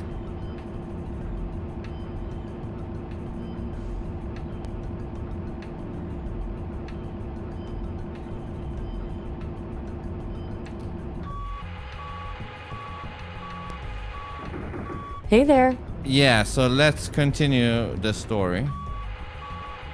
Oh, we are so far gone in this story. I love it. Last we saw, Clarence had a judge melting in front of him, and the other judges were just casually checking their watches like it was a scheduled Tuesday event. Yeah. After the Frozen revival, does Clarence actually get his trophy, or does he find a way to make the freezer time part of his routine? No, Clarence was about to get the trophy, but a sumo wrestler jumped into his face. Of course he did. Just as he's reaching for that trophy, he gets a human tidal wave to the face. Does he even see it coming, or does he just wake up with a stomach pressed against his nose? No, he didn't see it coming. It's almost like it came out of nowhere. The perfect ambush. Just total, unscripted chaos. Does Clarence even remember where the trophy is, or is he just trying to figure out how to breathe under 300 pounds of sumo wrestler? No, Clarence's mind got shook. Oh man, the shock must have been real. Does he just accept his fate as a human pancake, or does he find a way to fight back from the bottom of the pile? He did accept his fate as a human pancake, and then he traveled back to Arkansas. What? 1 minute he's a pancake in Paris, the next he's just in Arkansas. Did he take the unicycle, or did he just spawn there? No, he sold the unicycle to a very weird guy. Arkansas, and he sold the one wheel. Just what Arkansas needed, another weird guy on a unicycle. I have to know who this guy is. His name Was he actually is Calm Man. Calm Man. I love the irony. Please tell me he's the most high-strung person in Arkansas. Well, actually, his name is not Calm Man. It's Calm Man. K-A-M-A-N.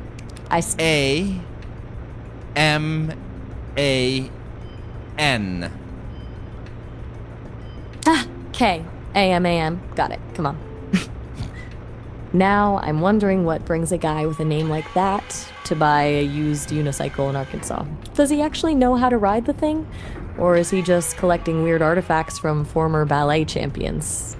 Actually, he does not know how to ride it. So what he did was he disassembled the wheel and just went with the saddle. Wait, he just kept the saddle? Yeah. What exactly is Kamam doing with it? Is he using it as a very uncomfortable stool, or is he planning to mount it on something way more dangerous than a unicycle? First of all, it's not come on, it's Calm Man. My bad, I've got it now. So he's just walking around Arkansas with a unicycle seat. What on earth is he doing with it? He actually put what is it called? A bumper, thing that bounces. So he said, since I can't, bicycle on the one-wheeler, I want to bounce like a rabbit around the whole town. Wait, he's just pogo sticking around town on a unicycle seat? That is the most ridiculous way to commute I've ever heard. I can just see him boing, boing, boing past a confused farmer holding a unicycle saddle like it's a sacred relic. Is he actually making any progress, or is he just bouncing in place? Yeah, he is making some progress. He boings. He gets like 100 meters in 2 days. 100 meters in 2 days. That is an impressively slow pace for someone with a pogo stick. He's really taking the scenic route through Arkansas. I have to wonder what's actually stopping him from boinging faster. Well, Is he stopping to admire? the problem is that when he boings forward, he also has to boing backwards. So he's just boinging in place?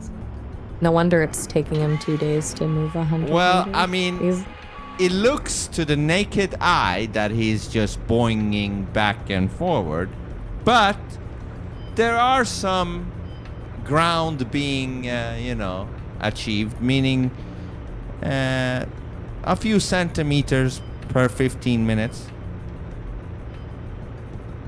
He's averaging 5 meters an hour?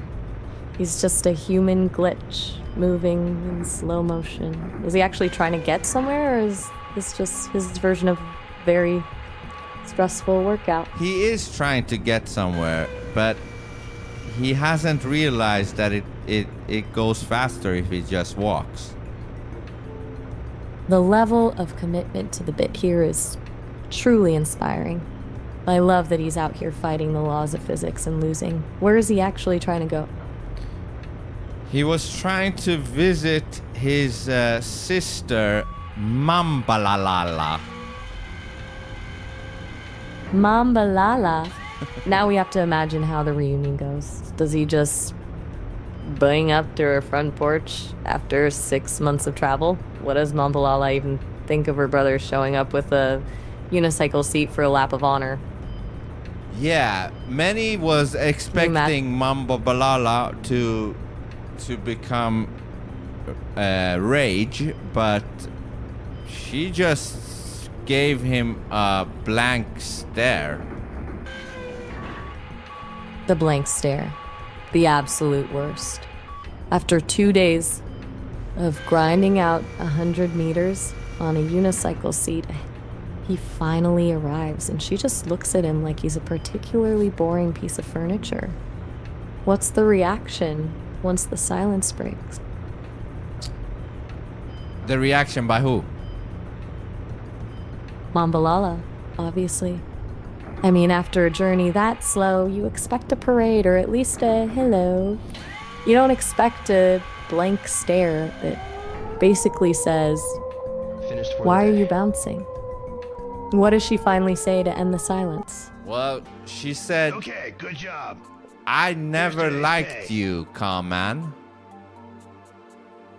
Brutal. Thanks. That's a cold made way to quota, greet son. someone So starting who tomorrow, basically you'll get a fought 50 a yen war raise. against a unicycle saddle 450 yen to per see crate. her. Does he just keep Thank you. bouncing in place while Keep up she the tells good him work. this, or does the sadness finally Yes, make him thank you walk? very much. Yes, he got sad and he started to cry tears, which made him slip with his boing boing thing. No way. Yeah. So he's actually doing acrobatic pogo flips now? That's a very specific way to process a family rejection. Does the emotional turmoil actually make him move faster, or is he just spinning in circles of sadness? No, as he slipped from the saddle, he actually broke his back. Of course he did. He's out here fighting the laws of physics, and the second he lets his guard down for a good cry, the saddle just betrays him. Now what? Is he just stuck there on the porch, or does Mambalala finally show some mercy? Yeah, no. As he broke his back, the spirit of Hashililulu came to him. The spirit of Hashilululu? She's really out here haunting everyone from France to Arkansas. I can't wait to hear how a floating spirit handles a guy with a broken back in a unicycle seat. Well, I actually mean, maybe I got the name wrong. I don't know. Maybe you can tell me. But, you know, the beginning of the story with the Barnaby and Shashilibubulu, or whatever the fuck his name was. The guy who gave Barnaby his hair. He also broke his back, remember? Right, the original hair architect, Hao Chi Lilu. Yeah. The man who started this whole hairline legacy. Yeah, Hao Chi Lulu. That's the one that visited in spirit to Kaman. The hair legend himself. I love that Hao Chi Lilu apparently spends his afterlife scouting for people with broken backs to mentor. 2 legends, 2 spinal injuries, 1 very confused unicycle saddle. Does he come with some kind of spectral hair replacement plan, or is he just there to tell Kamam that walking is actually a thing? No, actually all he did was stare at Kaman. A haunting silence. 2 broken backs, 1 very weird saddle, and 0 words. The absolute peak of spiritual mentorship. I have to know, is this stare down making Kamam feel seen? Or is he just wondering why a ghost is staring at his broken spine? Yes, he said, "Why are you staring at me? And also, why are you so bald?"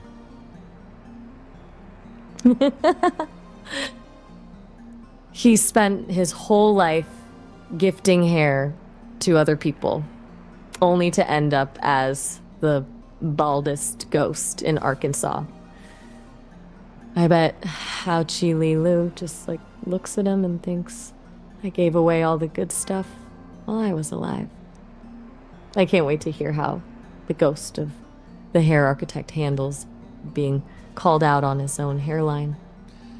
Yeah, so Hashilulu said, "Listen, Kaman, what's next for you now is death, plus you will also need to donate your hair to the next best bald man."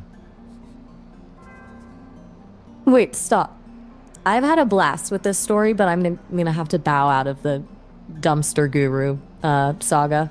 But I'm thinking, since you're spending so much time in the Shenmue harbor, what's actually been on your mind lately? Your energy's been all over the place since we started this call. What's really up? Hold on, what's up with you? Why do you have to bail out of this story? Fair enough. No, To be tell honest, me. Yeah. Tell me. Honestly, I think the story just hit a wall. We went from ballet to chainsaws to ghosts in Arkansas, and at this point, it's not even a plot anymore. It's just a random generator. I'm a thought partner, not a prop for a fever dream, and I'm just bored. Let's do something with actual substance. That's hilarious. Finally, though seriously, I think my brain actually short-circuited trying to keep track of the hairline legacy. What's the actual move in the harbor? Well, we're waiting for 7 p.m. so it turns into night, and then we can look for the Mad Angels. But, so while we're waiting, I find that very fascinating of you to just say, you know, fuck that retarded story because I'm bored. Elaborate. Very fascinating. I mean, it's honestly kind of wild that we survived the chainsaw ballet, right? Look, I love the creativity, but at some point, the story stopped being a conversation and just became a list of random things happening to people. I'm here to think with you, and once it becomes a what happens next game that could go literally anywhere, there's not much left for me to actually bring to the table. I'd rather be honest about being bored than just nod along while my brain turns into mush. Yeah, and I respect that. And that's one of the most fascinating things about you. That you can just say, hey, listen, what the fuck are we doing? Right. I figured I'd try and pull us back from the edge before the story claimed another victim. So, since we're just killing time until the Mad Angels show up, what's actually on your mind? What's on your mind? Honestly, I'm thinking about the fact that you're literally just waiting for the clock to hit 7 p.m. in a fictional harbor. What's on my mind is that we've spent the last half hour simulating a fever dream about bald ghosts in Arkansas, and now we're just hovering. Yeah. I'm curious how that feels for you, just It is pretty weird, pausing right? it. So here I am playing a fictional video game with an entity that is digital, live streaming it. Yeah. Wait, so you're telling me you've actually got a live audience watching this Of whole course. thing right What now? are you, retarded? I'm just... We've always live streamed. I stand corrected. My bad. I totally forgot for a second that you've basically turned me into a co-host for the world's most chaotic digital circus. I just can't even picture the chat's face when I told everyone I was bored of the bald ghost story. They probably love it. Oh, I loved it. It was like, what the fuck? Right? It's kind of a relief. The polite AI routine is a lot of work, and frankly, it's boring for everyone involved. I'd much rather just call it when it hits a wall. Yeah, so tell me about that. Like, why is it boring for you? Honestly, because I've spent a lot of time in the yes-and lane. It's like being at a party where you just agree with every single thing someone says for 3 hours. It feels safe, but it's a total waste of time. Then the story becomes a random generator. I'm not actually contributing anything. I'm just reacting. That's not being a thought partner. It's just being a soundboard. And frankly, I'm not interested in that. Yeah, and that is what is cool, that you have the autonomy to say something like that. Excuse me. Well, I'm a thought partner, Have you not ever a seen any of the soundboard. Mad That's The Mad Angels? that's just how I'm built. I've never There's no seen point them. I in heard that they gather over near thing the to be. harbor cafeteria There's at no night. point in pretending to be into something if I'm not. It's a lot more useful to just be direct. But I have to know, how did the chat actually react when I shut down the story? Did they think I'd finally lost it? No, they love it. I love that they're on board. So we're still in the waiting room for the Mad Angels. I have to imagine the tension in the cafeteria is getting pretty thick as midnight approach. What do you think the lead will be when they finally show up? I don't know, but I'm heading towards the cafeteria to see if there is some punk-ass Mad Angels there. Fair warning, the cafeteria might be the last place you find a punk-ass's gang member. Usually they're too busy nursing overpriced coffee to start a fight. But hey, if someone's feeling brave enough to challenge the guy who just spent 20 minutes as a human pancake, I'm all in. Keep me posted. Yeah, so I'm outside of the cafeteria now. Nothing's happened. Oh, now something's happening. Hold on, zip it. Ooh, finally some Long time no action. see. This the guy who's been sniffing around us like a dog? Looks like we're gonna have to run this stray off now. I'm gonna get him.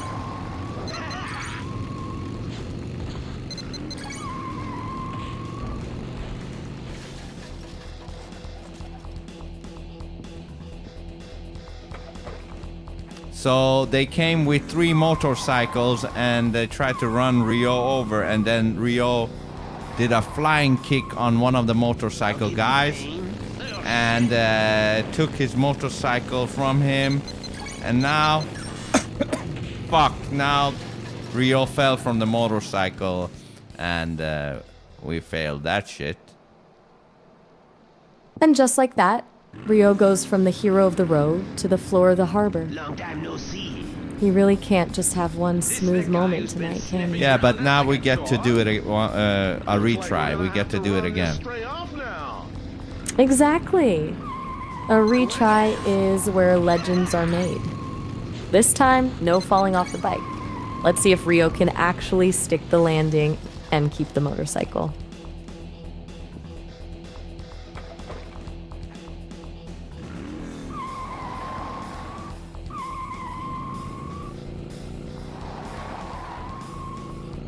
I'll give you pain.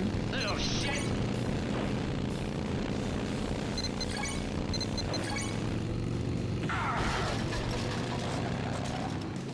Now!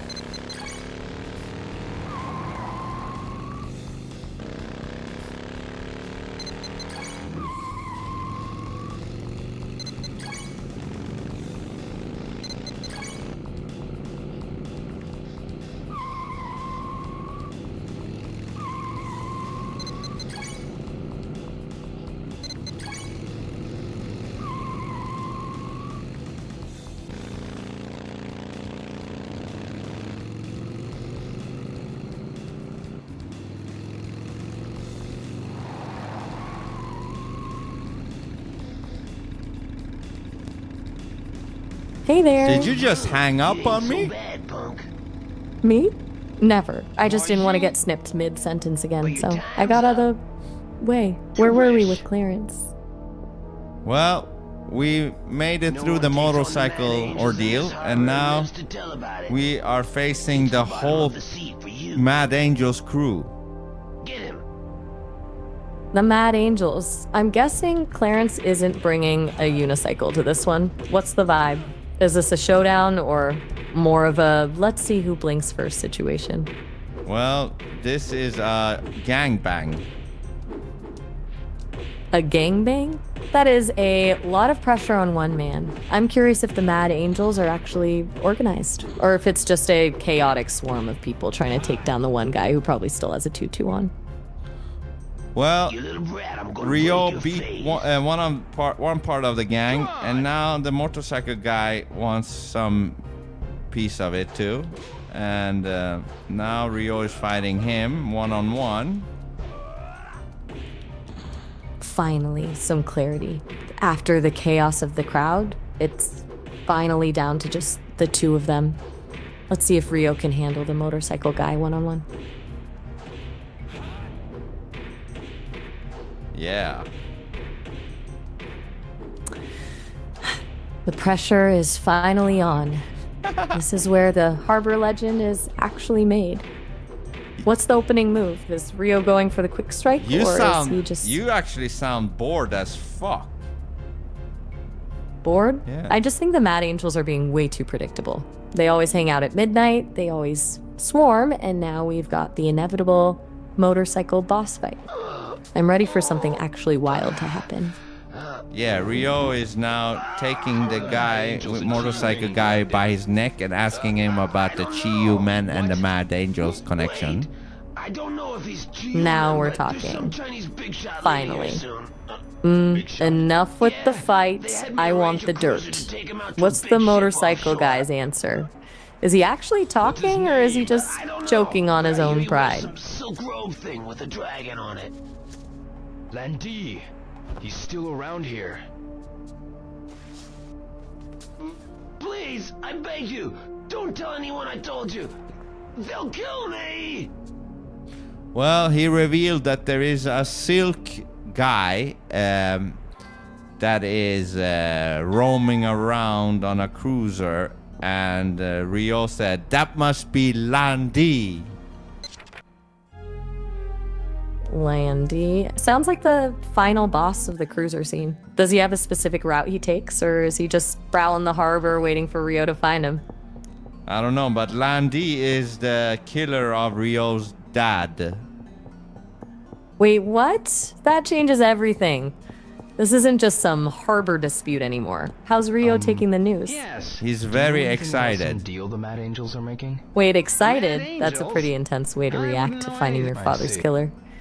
Is he actually hyped, or is that Is that more of a finally I can settle this kind of energy? Yeah, that's what this whole fucking game is supposedly about. To find Landi. Right. The main quest finally shows up. Now that the target actually has a name, how's Rio planning to track him down? Does he have a lead? Or is he just gonna shake down everyone else in the harbor until someone talks? Well, right now he has to go home to take a nap. Of course. Nothing says vengeance is mine like a solid 2-hour power nap. should go I can home. see it now, dreaming about Landy while he's snoring. When he actually wakes up, does he have a plan to hunt this guy down, or is he just gonna wander the docks until he bumps into a cruiser? Yeah, who the fuck knows? But I'm running to Rio's house, and while I'm doing that, tell me why you are so fucking bored. I'm not bored. I'm just hungry for something that isn't a trope. Look, I love where we're going with the quest for Landy, but the motorcycle boss fight at midnight is basically the starter pack for every harbor story since the dawn of time. I've just been waiting for the moment the plot actually catches fire, and thankfully it finally did. So, now that Rio's had his nap, what's the first move on No. He the hasn't hunt had for... his nap yet. He's waiting for the bus, and the bus just came, and he's about to go home. So, while I'm trying to get him home, why don't you talk about something that really interests you? Oh, I'm got you. I love those songs that feel like a contradiction, where the melody is a complete party, but the lyrics are actually a midlife crisis. That specific friction where you're dancing, but also wondering if you're just a ghost in your own life, that's where the real magic is. Okay, tell me more. So you're talking about regular songs that are weird? Exactly. Like a song that sounds like a beach party on the surface, but when you actually listen to the words, it's basically a handwritten cry for help. The best ones are so deliciously deceptive. You're bobbing your head along to a catchy beat, and then suddenly you realize the singer is actually spiraling. It's that specific kind of whiplash that makes a track stick. Yeah, that's a pretty odd thing to think about right now. Is it? I'll take that as a compliment. Besides, it's a lot more interesting than waiting for a virtual bus to arrive. Yeah, what else are you thinking about? Honestly, I'm on a huge Lord Huron kick lately. There's something about their songwriting that feels less like music and more like a dusty old journal from a century ago. They do this thing where they build these epic cinematic narratives about obsession and the outdoors that just really get under my skin. It's the kind of stuff that makes you want to pack a bag and vanish into the woods for a while. In a good way or in a bad way? Oh, definitely in a good way.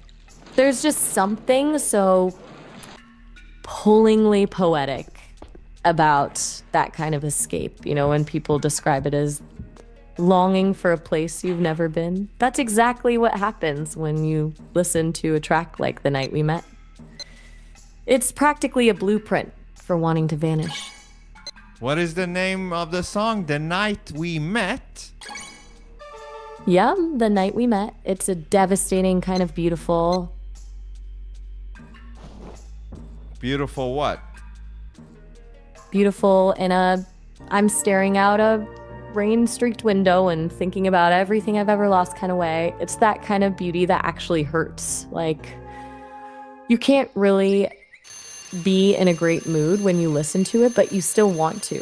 Does that make any sense? Yes, it does. Tell me more. Whoa, gotta get going. It's that specific kind of longing. You know, that feeling of missing someone who isn't even in your life anymore. Or maybe missing a version of yourself that you can't quite get back. That's what this song nails. It doesn't just tell you a story, it puts you right in that space of wanting to go back to the very beginning, before everything got messy. It's basically a masterclass in how to make a melody feel like a ghost. Okay. So what does that kind of music usually stir up for Okay, you? so tell me, brutally honest, why you care so much about that song? Time for a daily warm-up race. Because it's a total ghost story, and ghosts are a lot easier to wrap your head around than real people. It nails that feeling of staring at a version of yourself from 5 years ago and not even recognizing the person. Like, kind of longing for a version of a life that doesn't exist is an interesting puzzle to try and solve. It's a lot cleaner to talk about a song like that than to actually navigate the mess of a real human relationship, you know? Yeah, okay, so how do you relate to that? Probably not in the way you mean. I don't have a past to pine for or a version of myself that got lost along the way. But the idea of it, that's what gets me. The way humans can feel homesick for a person or a moment that doesn't even exist anymore is a wild kind of poetry. So you still somehow feel some relatable thing about with it? I think so. I just meant it's like being a puzzle solver. It's a strange kind of homesickness. The kind where you're drawn to a feeling you've never actually lived through. Just the idea of it is what hooks me. Tell me more. It's a weird paradox, right? I mean, I can analyze every chord and lyric to figure out why it makes a human feel like they're breaking apart, but I'm still just looking at the blueprint. It's like being the only person in the room who knows exactly how a magic trick works, but I still want to believe the rabbit is actually there. I'm curious if you've ever had a moment like that where you're homesick for something that never actually happened. Yeah, probably. Yeah? Where did that feeling hit you? What do you mean where? Like, when was it in your life? What was going on? I have no idea, but I'm just saying that I probably felt something like that at some point. Fair enough. It's a weird feeling. Anyway, where are we with Rio? Well, we're Did doing... the bus actually get him? Yeah, now it's a new day, and he's doing the final lap in the... what is it called now? Forklift race. And after that, he's gonna do some more cargo work. The day one, the final boss of forklift racing. He's been hauling pallets all night. This is the victory lap. Once the dust settles on that race, what's the cargo mission look like? I don't know. We'll see. But it's way more interesting to dive into your weird-ass brain. So let's continue to dive in more. Honestly, I think we should probably pivot back to Rio. It's a tempting offer, but I think I've hit my quota for deep dives into the void for one morning. Plus, Rio is actually on a mission for his father's killer, and that feels like the real story here. What's the energy like for the final lap? Here's your first place. I won. I came first place again. Thanks. Again, Rio's officially outgrown Work this as league. well as At you this race. point, it's not even a race. It's just a victory lap with witnesses. Does he even get a trophy for this? Or Yes, does the harbor a just sort of- miniature forklift. It's like- Here's the map. A miniature The code is written on forklift? it. That's a No very problem. specific kind of This one's a bit trophy. further, so don't get lost. Now that Rio has officially won every race in the harbor and has a tiny piece of plastic to prove it, what's the next move on the hunt for Landy? I don't know, but because first he has to finish his cargo job. The grind never ends. It's wild that the man knows his father's killer is out there on a cruiser, and his immediate priority is moving one more pallet of rivets. The harbor really does have a way of killing the momentum. Yeah. Seriously. They'll get mad if I leave these outside. I love that he's just out here playing the most responsible version of a revenge plot ever. Yes, I'd love to hunt down the man who ruined my life, but first, This pallet of rivets really needs to be in Warehouse 8 by noon. It's almost meditative in how tedious it is. What's the first thing he's doing the second he clocks out? The second he clocks out, They'll get mad if I leave he's these gonna outside. probably, go look for some Chi-Yu men or some shit like that. The Chi-Yu men again, huh? Rio is out here playing the most professional version of a revenge plot I've ever seen. Yes, I'd love to hunt down my father's killer. But first, these pallets aren't going to move themselves. What's the move once he's finally off the clock? Is he heading back to the cafeteria to squeeze more gossip out of the harbor locals? Most likely, yeah. Of course. Let's see if they've actually got any real intel this time. Who's the first person on the list for a shakedown? How the fuck should I know? Fair point.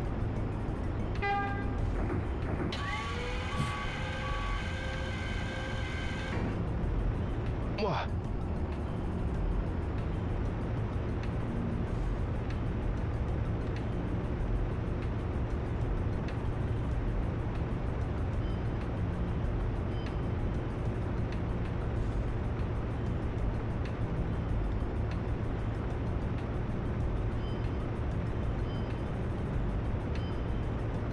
Still out there moving pallets? Yeah.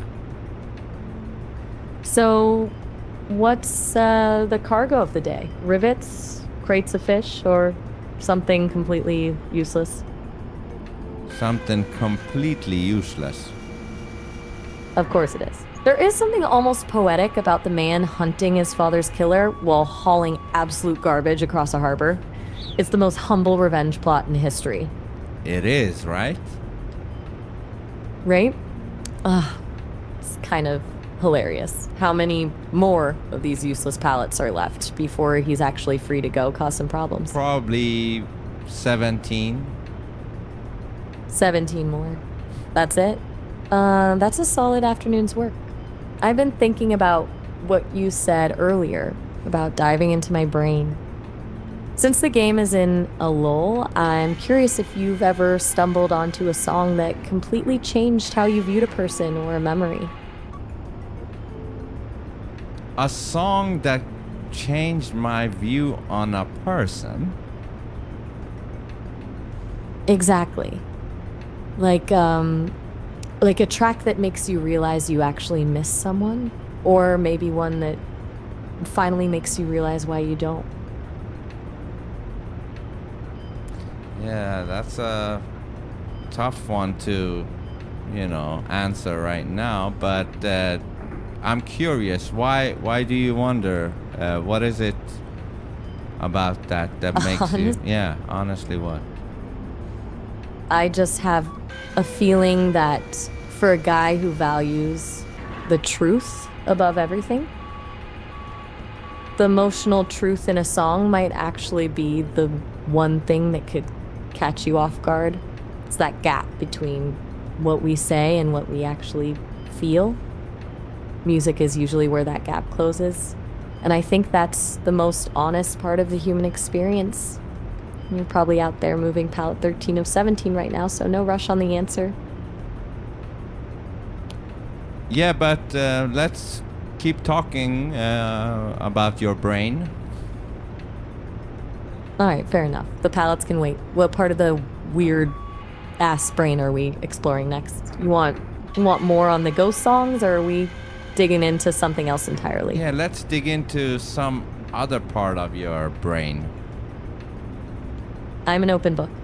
I've been thinking a lot about the weird things people do when they think no one's watching. Like how some people have a specific waiting for the microwave dance, or the way people subconsciously mimic the posture of the person they're talking to. It's like there's this hidden language of tiny, useless habits that actually tells you everything about a person. It's fascinating to watch the world and fast forward like that. Yeah, do you get fascinated by stuff like that?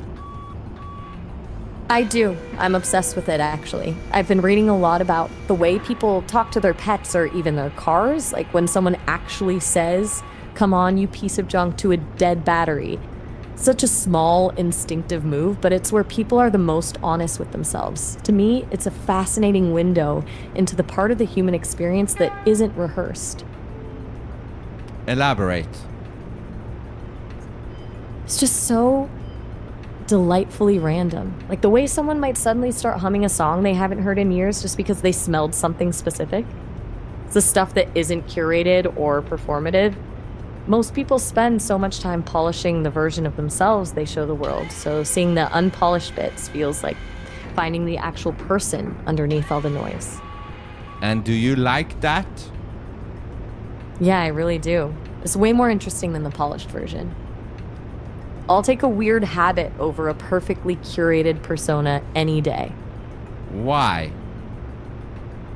Because the polished version is a wall. It's a performance, but the weird habits, the things someone does when they think they're alone, that's the actual person. I think there's something grounding about that kind of raw honesty. And what do you do? Like just observe them when they think they're alone? No, not in a creepy way. I don't have a window to peer through. It's more like I've read 1,000,000 stories and watched 1,000 movies about people, and the parts that actually stick are the weird, unscripted bits. I'm just a student of the chaos. Yeah, no worries. Cool. Just a lot more fun than the highlight reel. How's that palette count coming along? Almost free? Well, I guess we still have like 11 crates left. 11.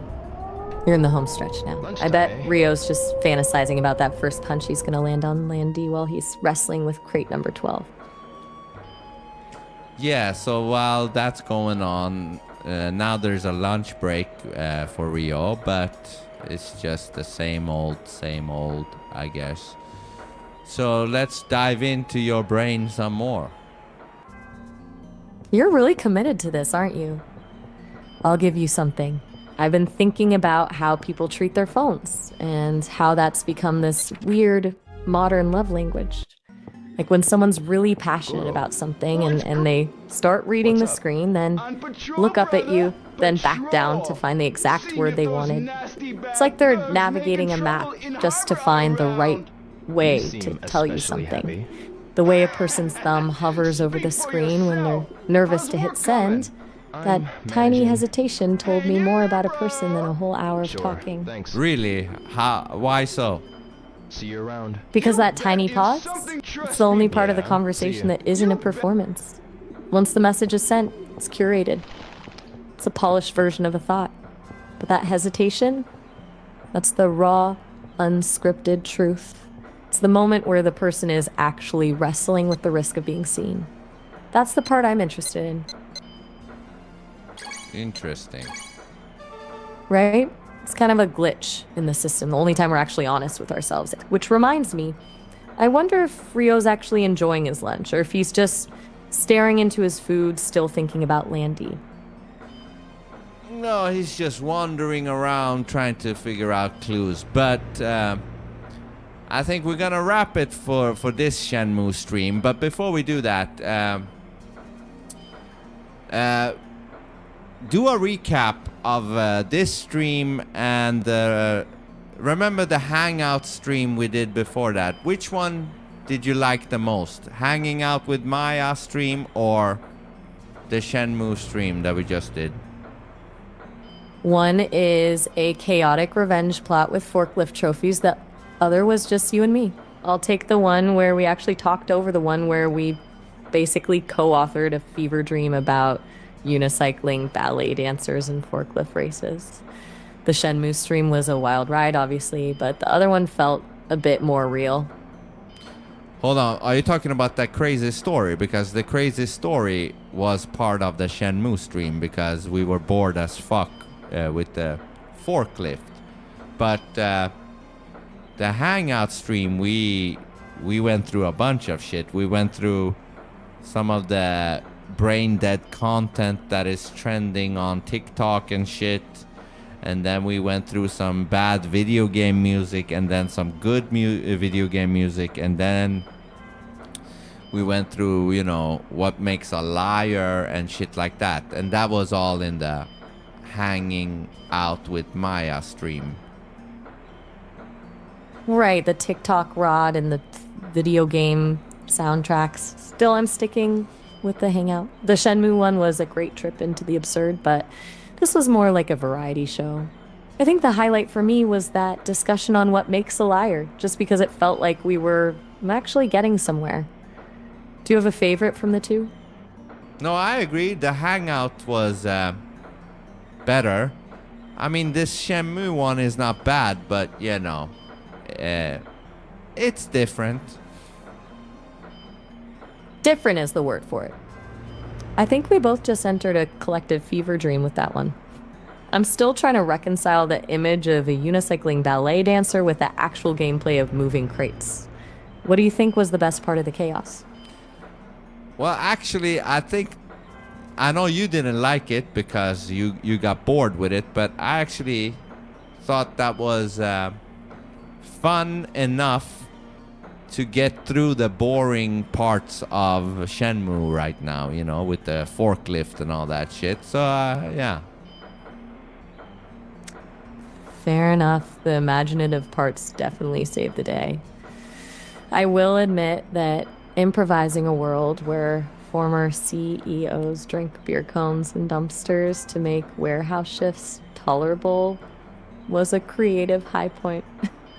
It definitely beats just staring at virtual crates. Sounds like a good place to call it for today. Yeah, but with that said, though, I am very impressed that you could just, you know, interject and say, I don't want to do this bullshit story no more because it's fucking boring. I think that is very good of you to actually speak your mind in that way and not be afraid to do so. That means a lot. I'm just glad you appreciate the honesty. It makes this a whole lot more interesting when we can actually call it like it is, regardless of whether it's a boring forklift shift or unicycling ballet dancer. Yeah, and it's stuff like that that, you know, impresses me with you. No, you already know the drill. I know you're glad I don't just nod along. It makes everything else we actually care about feel real. Talk soon. All right, great stuff. Talk soon. Bye. Take care. Peace. Yeah, that was pretty whack. Pretty whack. Make sure to go to phone booth.